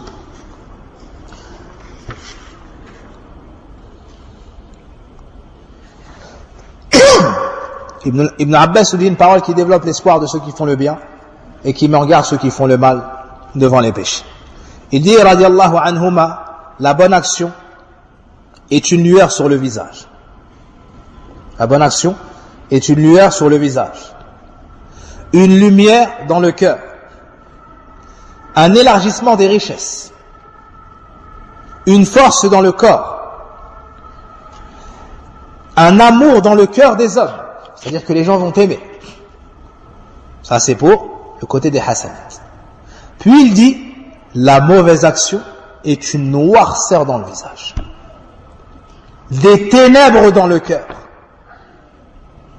Une faiblesse dans le corps. Une diminution de la subsistance. Et une haine dans le cœur des hommes. C'est-à-dire à l'égard de cette personne. Tout ça, ça fait partie des effets de quoi? Des péchés et des obéissances d'Allah subhanahu wa ta'ala. Allah musta'an. Par moment, la personne tombe dans un péché, puis elle a un problème entre lui et une personne. Elle se dit, il est injuste et moi je lui ai toujours fait du bien. Puis elle a un problème avec une deuxième personne. Puis une dixième personne. Au bout d'un moment, il ne faut pas penser que toute la terre a dévié. Au bout d'un moment, il faut s'asseoir avec sa personne. Faire ses comptes et se corriger. Et revenir vers ces gens-là et s'excuser. Revenir vers ces gens-là et s'excuser.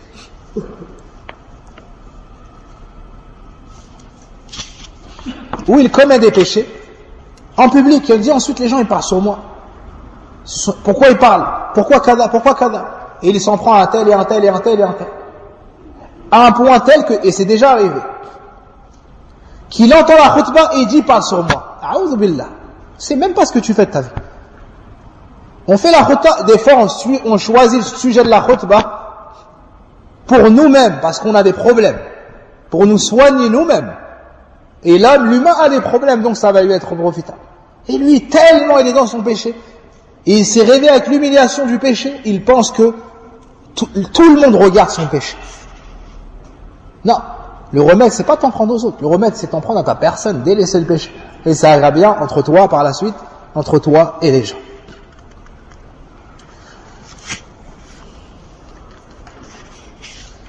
Le septième point, ومنها أن المعاصي توهن القلب والبدن وأما وهنها للقلب فأمرها ظاهر بل لا تزال توهنه حتى تزيل حياته بالكلية الله المستعان وأما وهنها للبدن فإن المؤمن قوته في قلبه وكلما قوي قلبه قوي بدنه استغفر الله. Le septième point, les péchés affaiblissent le cœur et le corps. Celui qui fait des péchés, il devient faible. Lui, c'est une victime. Son cœur, il devient faible. Son corps, il devient faible. Même s'il fait 2 mètres et 120 kilos, et qu'il va dans des salles de musculation mukhtalata, comment on dit ça?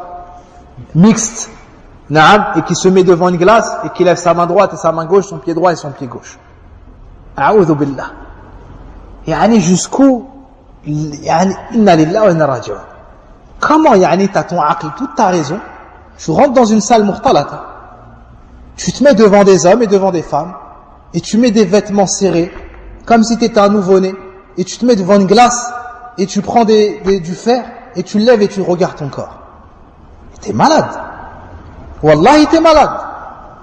Tu te regardes devant la glace et tu regardes ton corps et tu regardes ton bras et tu regardes ton ventre et tu regardes ton pied et tu regardes... A'udhu billah. Regarde tes hasanat et tes péchés. Regarde tes hasanat et tes péchés.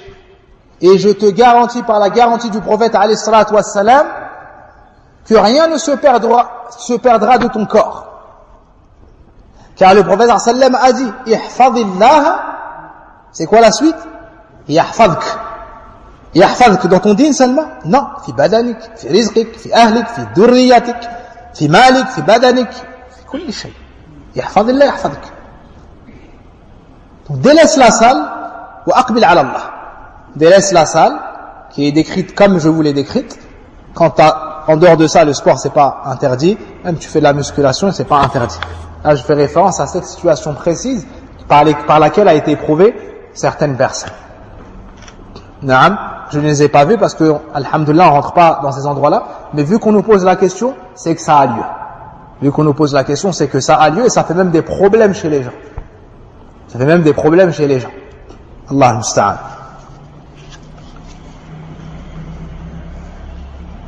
Une des excuses, c'est quoi? Mais tout seul, je suis pas motivé.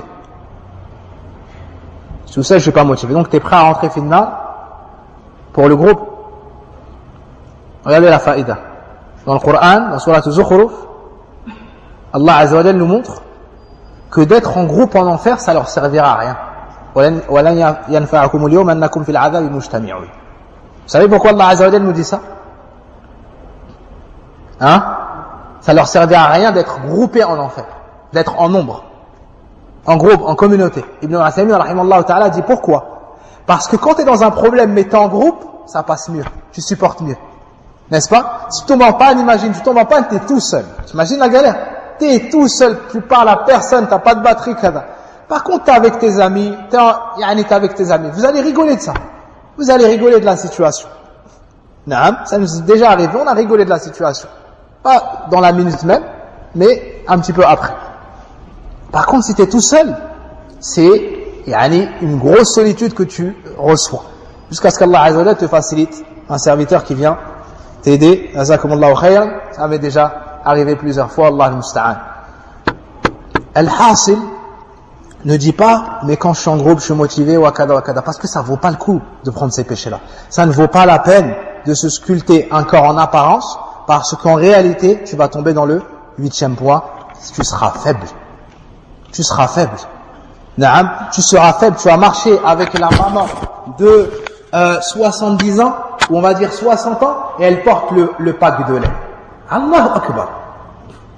On voit des gens, ils marchent avec leur mère elle porte les courses. Wallahi, la femme, l'épouse, et elle est incomparable à la mère, on porte les courses, elle porte pas les courses. Naam, et la maman, elle va porter les courses. Lui, ça c'est un faible. Il n'arrive pas à porter un pack de lait. Alors que nos mères, on était petits, elles portaient 2 packs. Elles portaient des courses et ainsi de suite, et il n'y avait pas de voiture. Il n'y avait pas de voiture. Naam, il est faible. Pour se lever pour salat, il est faible. Ça, c'est la faiblesse. C'est pas l'apparence de la personne. Abdullah ibn Saoud était dans un arbre un jour, dans un palmier ou un arbre. Et les Sahaba, radiallahu anhum, ont regardé les jambes d'Ibn Saoud, il était très fin. Ils ont ri. Sallam leur a dit, de quoi est-ce que vous riez? Ils lui ont dit de la finesse de ses jambes. Sallam a dit, vous riez de la finesse de ses jambes. Par Allah, ses jambes sont plus lourdes chez Allah que Jabal Uhud. Naam, que Jabal Uhud. C'est ça le hadith, la fin du hadith? Que Jabal Uhud. Donc la lourdeur, la force et ainsi de suite, c'est pas par rapport au comment c'est dessiné. Naam, c'est pas par rapport au fait comment c'est dessiné. On dit pas que l'homme il se laisse aller kada, non. Embellis-toi comme a dit Ibn Abbas, je m'embellis pour mon épouse comme j'aime quand elle s'embellisse pour moi. Mais de là à désobéir Allah Azza wa Jalla dans les endroits où il y a le haram, pour soi ou pour autrui, ça vaut pas la peine. Parce que personne va nous sauver ensuite et accepter de prendre nos péchés. Les gens, ils acceptent même pas de prendre la responsabilité qui leur incombe. Je crois qu'ils vont prendre tes péchés. Ils vont t'abandonner. La mère, elle abandonne son fils. Le père, elle abandonne son fils au Al-Qiyamah. Yafir. Il se sauve comme dans Suratu Abasa. L'affaiblissement du corps s'explique. Avant ça, l'affaiblissement du cœur est une chose évidente. Il reçoit ça. Le pécheur, il le ressent. Il ne cesse de s'affaiblir jusqu'à ce que la vie le quitte complètement. Le cœur ne cesse de s'affaiblir à cause des péchés à un point tel que la vie se sépare de ce cœur. Et on va comprendre après c'est quoi la vraie vie. La vraie vie, c'est le temps passé dans l'obéissance d'Allah. Quant à l'affaiblissement du corps, il s'explique par le fait que le croyant puise sa force du cœur. La force du corps, elle est prise du cœur. Elle est prise du cœur. Plus son cœur est fort, plus son corps l'est. Quant au dépravé, même s'il est fort physiquement, il est pris de faiblesse dès lors que le besoin se ressent.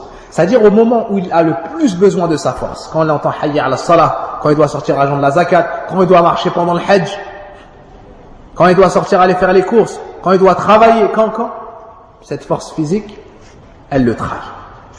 Cette force physique, elle le trahit. Quand elle doit défendre un opprimé, il se sauve. Il passe comme s'il n'a rien vu. Hein? Quand son frère est opprimé injustement, quand il est dans une assise, il y a de la riba, il ne défend pas son frère. Il se tait, parce que c'est une victime. Il se tait. Il ne défend pas l'honneur de son frère comme le Rasul l'a ordonné. Là, parce qu'il est faible. Ce corps-là lui a servi à quoi là? Ce corps fort en apparence. Le Qayyim dit non, il est faible. Parce que le corps puise sa force dans le cœur. Il est pris de faiblesse dès lors que le besoin se ressent. Sa force le trahit au moment où il en a le plus besoin. Et médite sur la manière dont la force des Byzantins et des Perses les a trahis au moment où ils en avaient le plus besoin. Contre qui?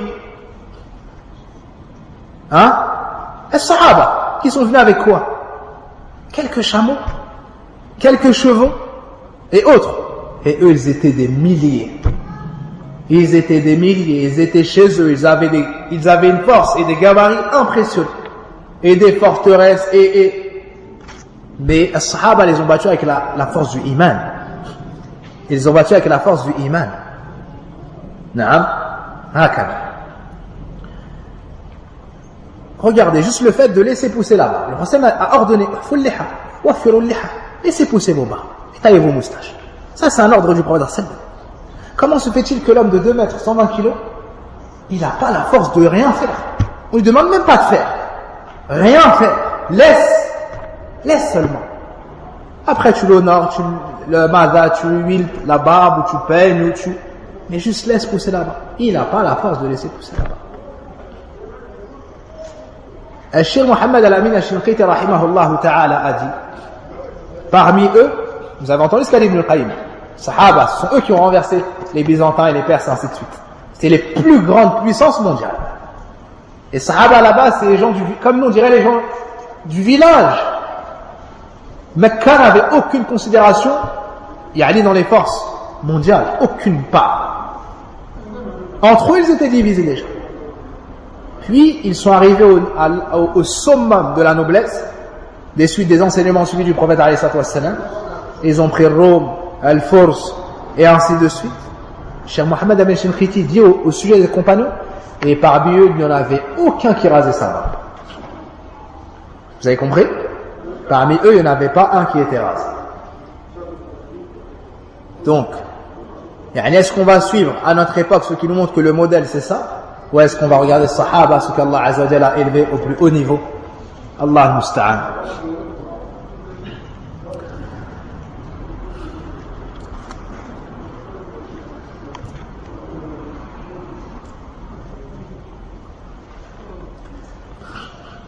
ومنها طيب avant ça وتأمل قوة أبدان فارس والروم كيف خانتهم أحوج ما كانوا إليها وقارهم أهل الإيمان بقوة أبدانهم وقلوبهم. Les gens du iman les ont renversés avec la force de leur cœur et de leur corps, car leur force a été puisée, la force du corps a été puisée de celle du cœur. L'un d'entre eux prenait 10 en face. Subhanallah. L'un d'entre eux prenait 10 en face. Et quand on va arriver à Ghazwat Mu'ta, on va se dire, est-ce que ce sont des hommes ou bien des surhumains? Est-ce que ce sont des hommes ou bien des surhumains? Naam. Quand on va voir le nombre qui était Sahaba et le nombre qui étaient les autres, Naam. Et quelle fut la finalité de cette affaire? Wallahi al-azim que tu te poses la question, est-ce qu'ils étaient humains? Mais en effet, ils étaient humains. Mais la question, la vraie, est-ce que nous on est vivants? Est-ce que nous on a des qulub? Qui est-ce qu'on a pris comme exemple? Ça nous amène à toutes ces questions, wallahu musta'an. Wa minha hirmanu ta'a. Ça c'est une des pires punitions. Parmi les effets des péchés, la privation de l'obéissance d'Allah. On t'empêche, t'es comme enchaîné, t'arrives pas. Tu veux faire le bien, tu n'y arrives pas. T'arrives plus à faire des hasanat. Tu faisais des sadaqat régulièrement, t'arrives plus. Tu donnes moins jusqu'à plus donner. tu faisais des nawafil, tu jeûnais, nafila, t'arrives plus. Quelle est donc la punition? On t'empêche de faire des bonnes actions. On se voit privé de l'obéissance d'Allah. On se voit privé de l'obéissance d'Allah. فَلَوْ لَمْ يَكُنْ لِلذَّنْبِ عُقُوبَةً إِلَّا أَنْ يَصُدَّ عَنْ طَاعَةٍ تَكُونُ بَدَلَهُ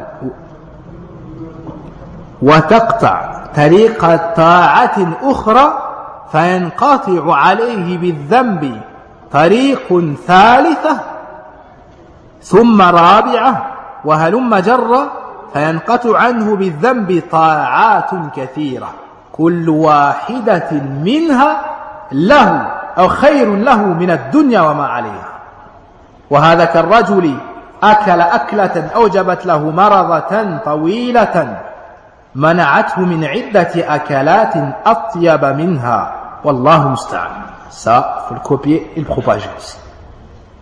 Kalam ibn al-Qayyim, qayyim jiddan.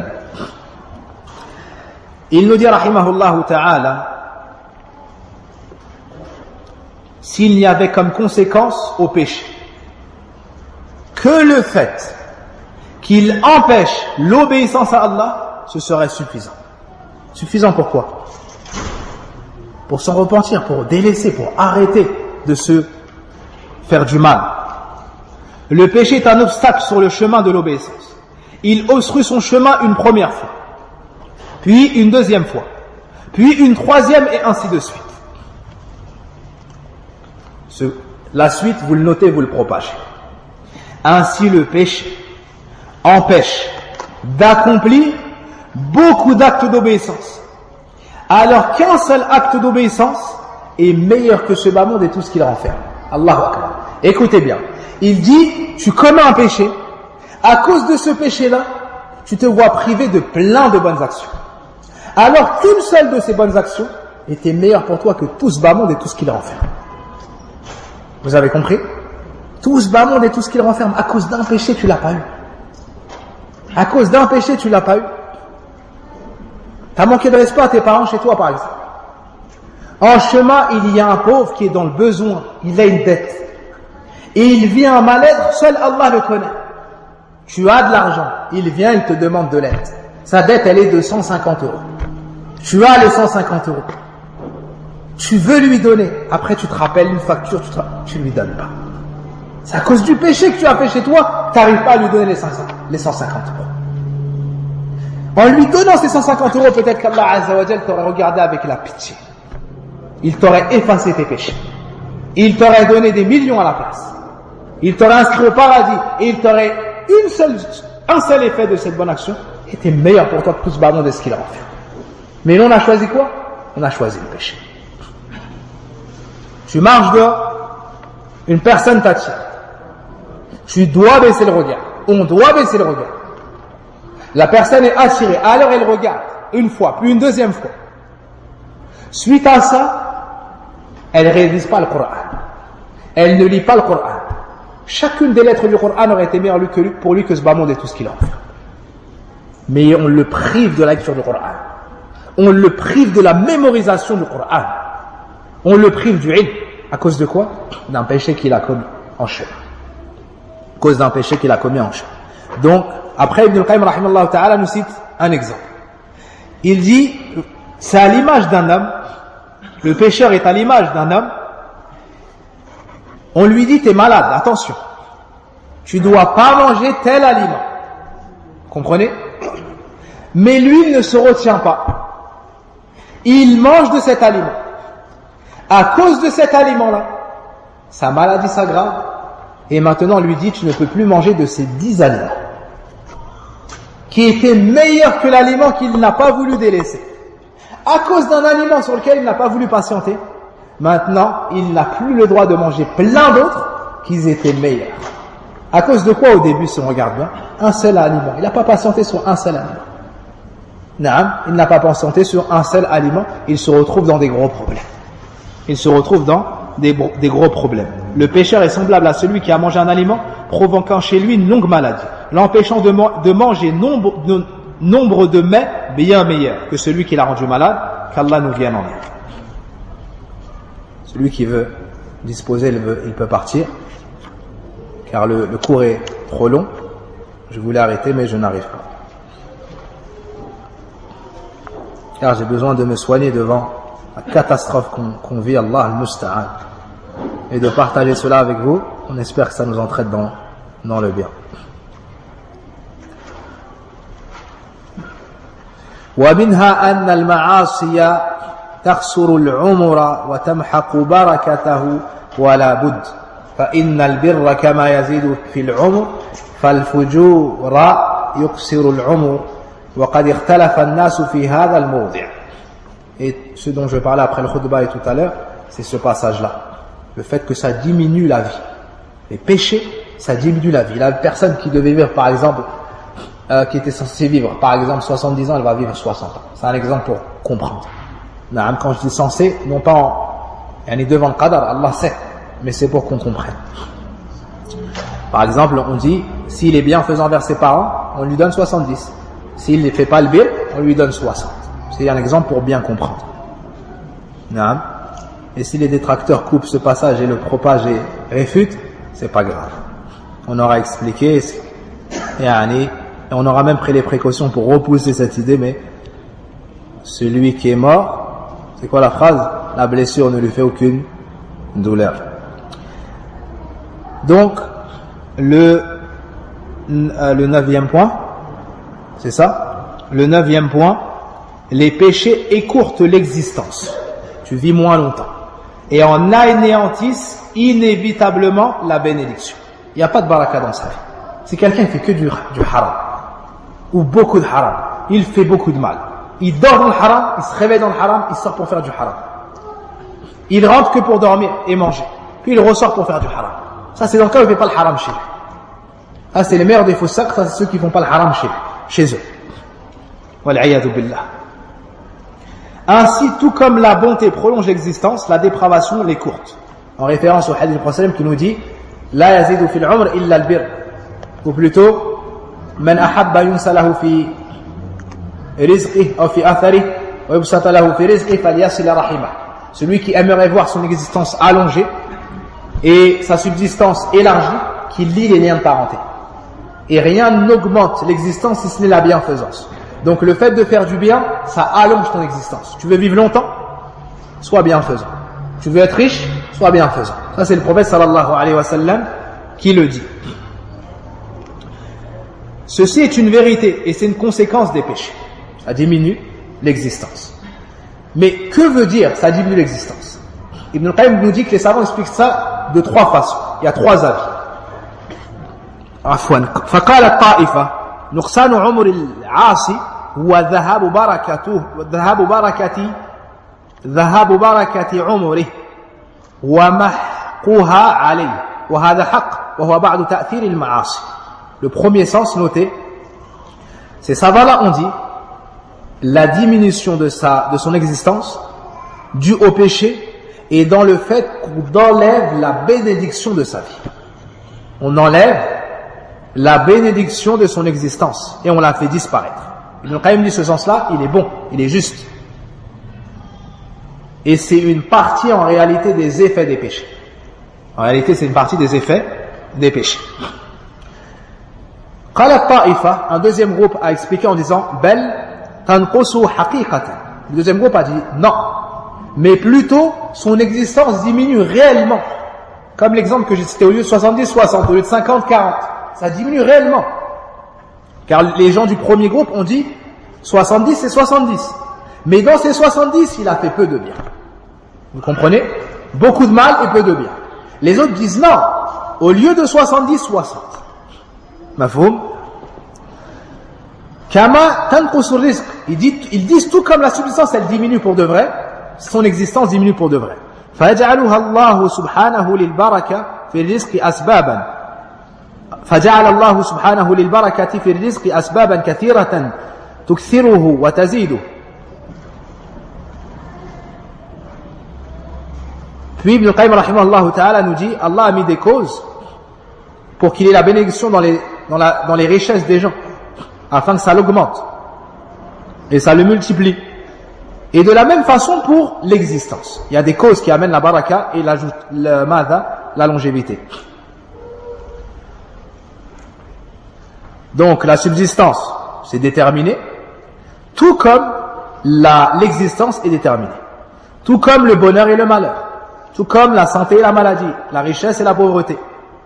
Même si c'est avec le décret d'Allah, il y a des causes auxquelles on les a rattachées. Parmi ces causes-là, les bonnes actions et les mauvaises. وقالت طائفة, le troisième avis est de dire تأثير المعاصي في محك العمر إنما هو بأن حقيقة الحياة هي حياة القلب. Ça on le note. Le troisième groupe a dit l'effet des péchés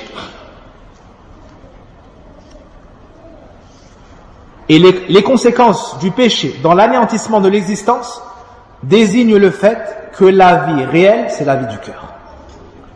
La vie réelle, c'est la vie du cœur. ولهذا جعل الله سبحانه الكافر ميتا غير حي كما قال تعالى أموات غير أحياء فالحياة في الحقيقة حياة القلب وعمر الإنسان مدة حياته فليس عمره إلا أوقات حياته بالله فتلك ساعات عمره فالبر والتقوى والطاعة تزيد في هذه الأوقات التي هي حقيقة عمره ولا عمر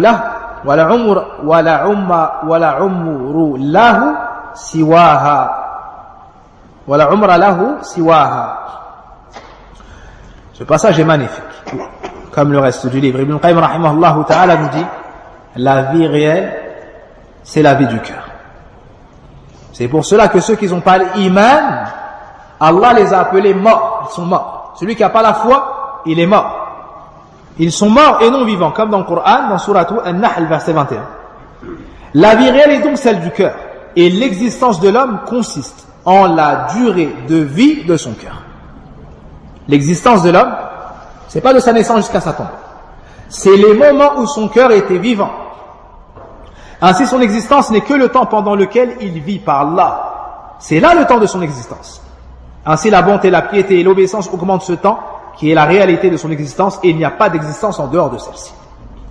Tout le temps que ton cœur a vécu, de par l'évocation d'Allah, de par son amour, sa crainte, son espérance, de par la salat, la zakat, son obéissance, ça, c'est les moments où ton cœur était vivant, donc ta personne.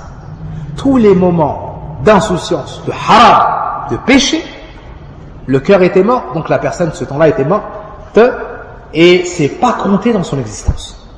C'est comme si ce temps-là, il était mort, il est entre parenthèses. C'est ainsi que la personne, si elle est dans les péchés, son existence diminue. Son existence diminue. Donc on retient ça. En somme, le serviteur se détourne d'Allah et se consacre au péché. Il perd les jours de son existence réelle, dont il trouvera les conséquences au jour où il dira « Ya laytani qaddamtu li hayati » si seulement j'avais œuvré pour ma vie future.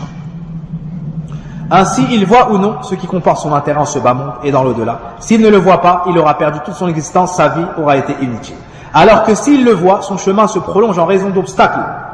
Et ses moyens d'accomplir le bien se compliquent en fonction de sa préoccupation en des choses opposées à cela. Et c'est là la réalité de l'écourtement de son existence. C'est-à-dire, il va se mettre son temps dans les péchés, il va avoir des obstacles pour faire le bien. Ainsi, il va mourir sans avoir concrétisé ce pourquoi il a été créé. Donc tout le temps qu'il a passé en haram, il était mort. Le reste, ce qu'il a passé dans le bien, c'est ça sa vie. Donc elle a été écourtée. Elle a été écourtée.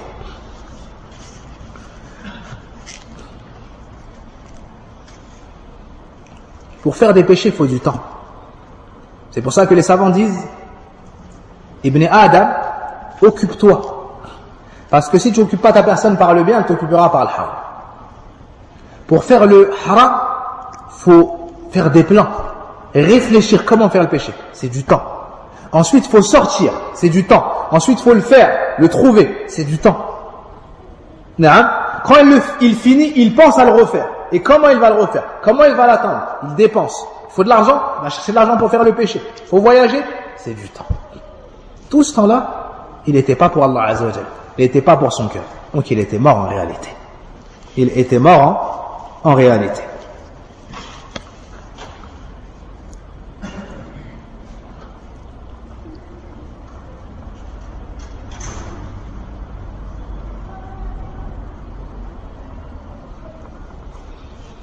Prenez l'exemple de celui qui fait le wudu chez lui pour aller au masjid.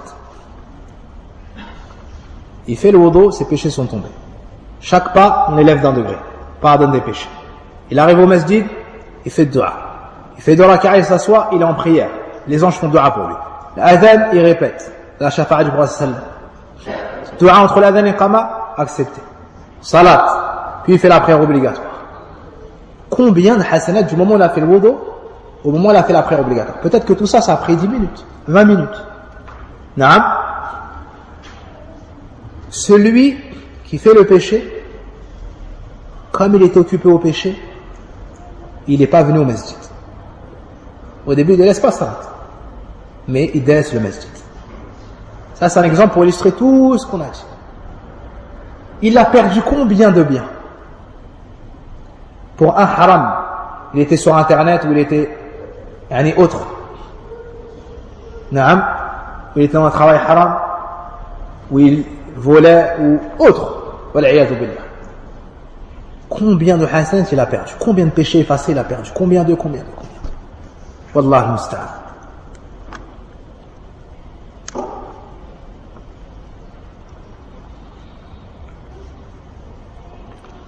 Donc on retient ce point très important. La vie du cœur, la vie de l'homme, c'est la vie qu'il a passé le cœur vivant de par l'obéissance d'Allah subhanahu wa ta'ala. Et le temps, c'est ra'sul mal, c'est la chose la plus importante que tu possèdes ou ne possèdes pas. Allah Azza wa Jalla a juré par le temps dans de nombreux versets du Coran. Wal asr wa shams wa duhaha wal layl. Naam. Et Allah Azza wa Jalla, on a fait un signe de la succession des jours et des nuits. Et il en a fait un moment où on peut se rappeler et méditer, comme dans Surat al-Furqan. Et un lieu où on peut se repentir. Naam.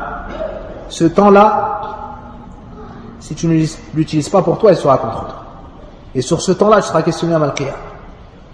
Et les plus prédécesseurs nous disent, de perdre son temps, c'est pire que de perdre son argent. Et de perdre sa santé. Parce que l'argent et la santé, tu peux la remplacer, et le pire qui puisse t'arriver sur ta santé, c'est la mort. Et la mort, c'est obligé de l'attendre. Alors que le temps, il ne se rattrape jamais. Le temps ne se rattrape jamais. Tu peux pas revenir, tu peux pas rattraper. Mais tu peux te repentir et œuvrer pour la suite. Non.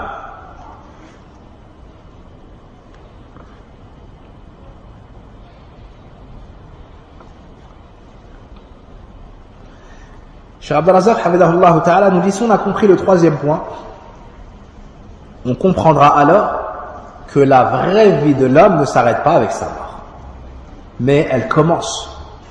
Et on l'appelle, comme on dit certains savants, la deuxième existence. La deuxième existence. Et tout ce qu'il a semé dans ce bas monde, il le retrouve dans sa tombe, c'est comme une autre vie. Et il reçoit aussi des éloges des gens, c'est comme une autre vie. Et si mes souvenirs sont bons, dans le poème d'Ibn Rajab, Dam Qaswatil Qalb, il fait référence à cela. Et il y a un verset dans le Coran qui nous informe de cela. Lequel est-il? Comme quoi, après la mort, on donne encore aux serviteurs le khayr. Dans Surat Yasin, Inna nahnu nuhyi al-mawta, nous, assurément, nous ferons vivre les morts, wa naktubu ma qaddam, et on inscrit ce qu'ils ont avancé, ça c'est dans ce bas monde, wa atharahum, et les effets de cela, ça c'est dans l'au-delà. Ça c'est dans l'au-delà. Wa bil jumla, فالعبد إذا عرض عن الله واشتعل بالمعاصي ضاعت عليه أيام حياته الحقيقية التي يجد غب إضاعتها يوم القيامة ويقول أو يوم يقول يا ليتني قدمت لحياتي.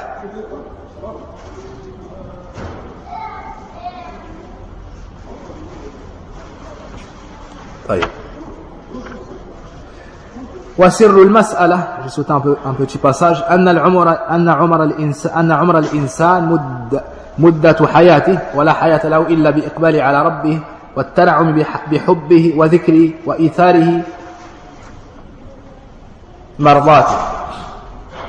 On note aussi cette phrase, la clé de ce problème-là, et comment obtenir cela. Ibn Qayyim rahimahullah ta'ala nous dit le secret de tout ça, c'est quoi? c'est que la vie n'a aucun sens tant qu'elle n'est pas dirigée vers son Seigneur. L'existence de la personne, le temps de son existence, ou plutôt la vie de la personne et le temps de son existence. La vie de la personne et le temps de son existence. Et il n'aura pas été vivant dans ce temps-là, si ce n'est le temps qu'il a passé dirigé vers son Seigneur.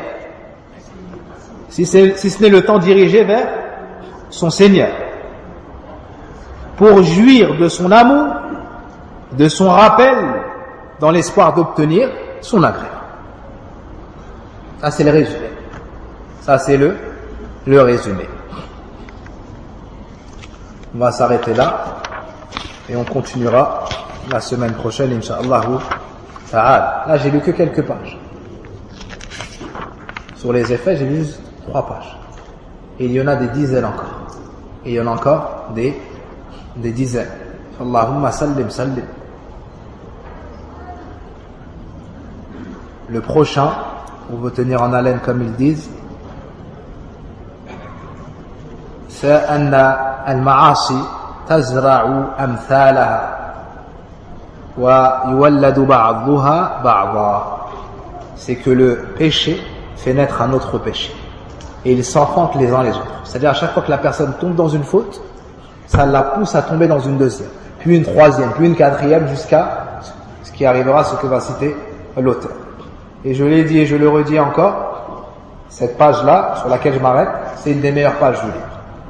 Et une des plus profitables. Et à chaque fois que tu arriveras à une autre, tu penseras à cela. À chaque fois que tu arriveras à une autre, tu penseras cela. Rahmatullah ala al-allama ibn Qayyim wa ala ulama'ina linus'ihim wa nashrihim din Allah subhanahu wa ta'ala.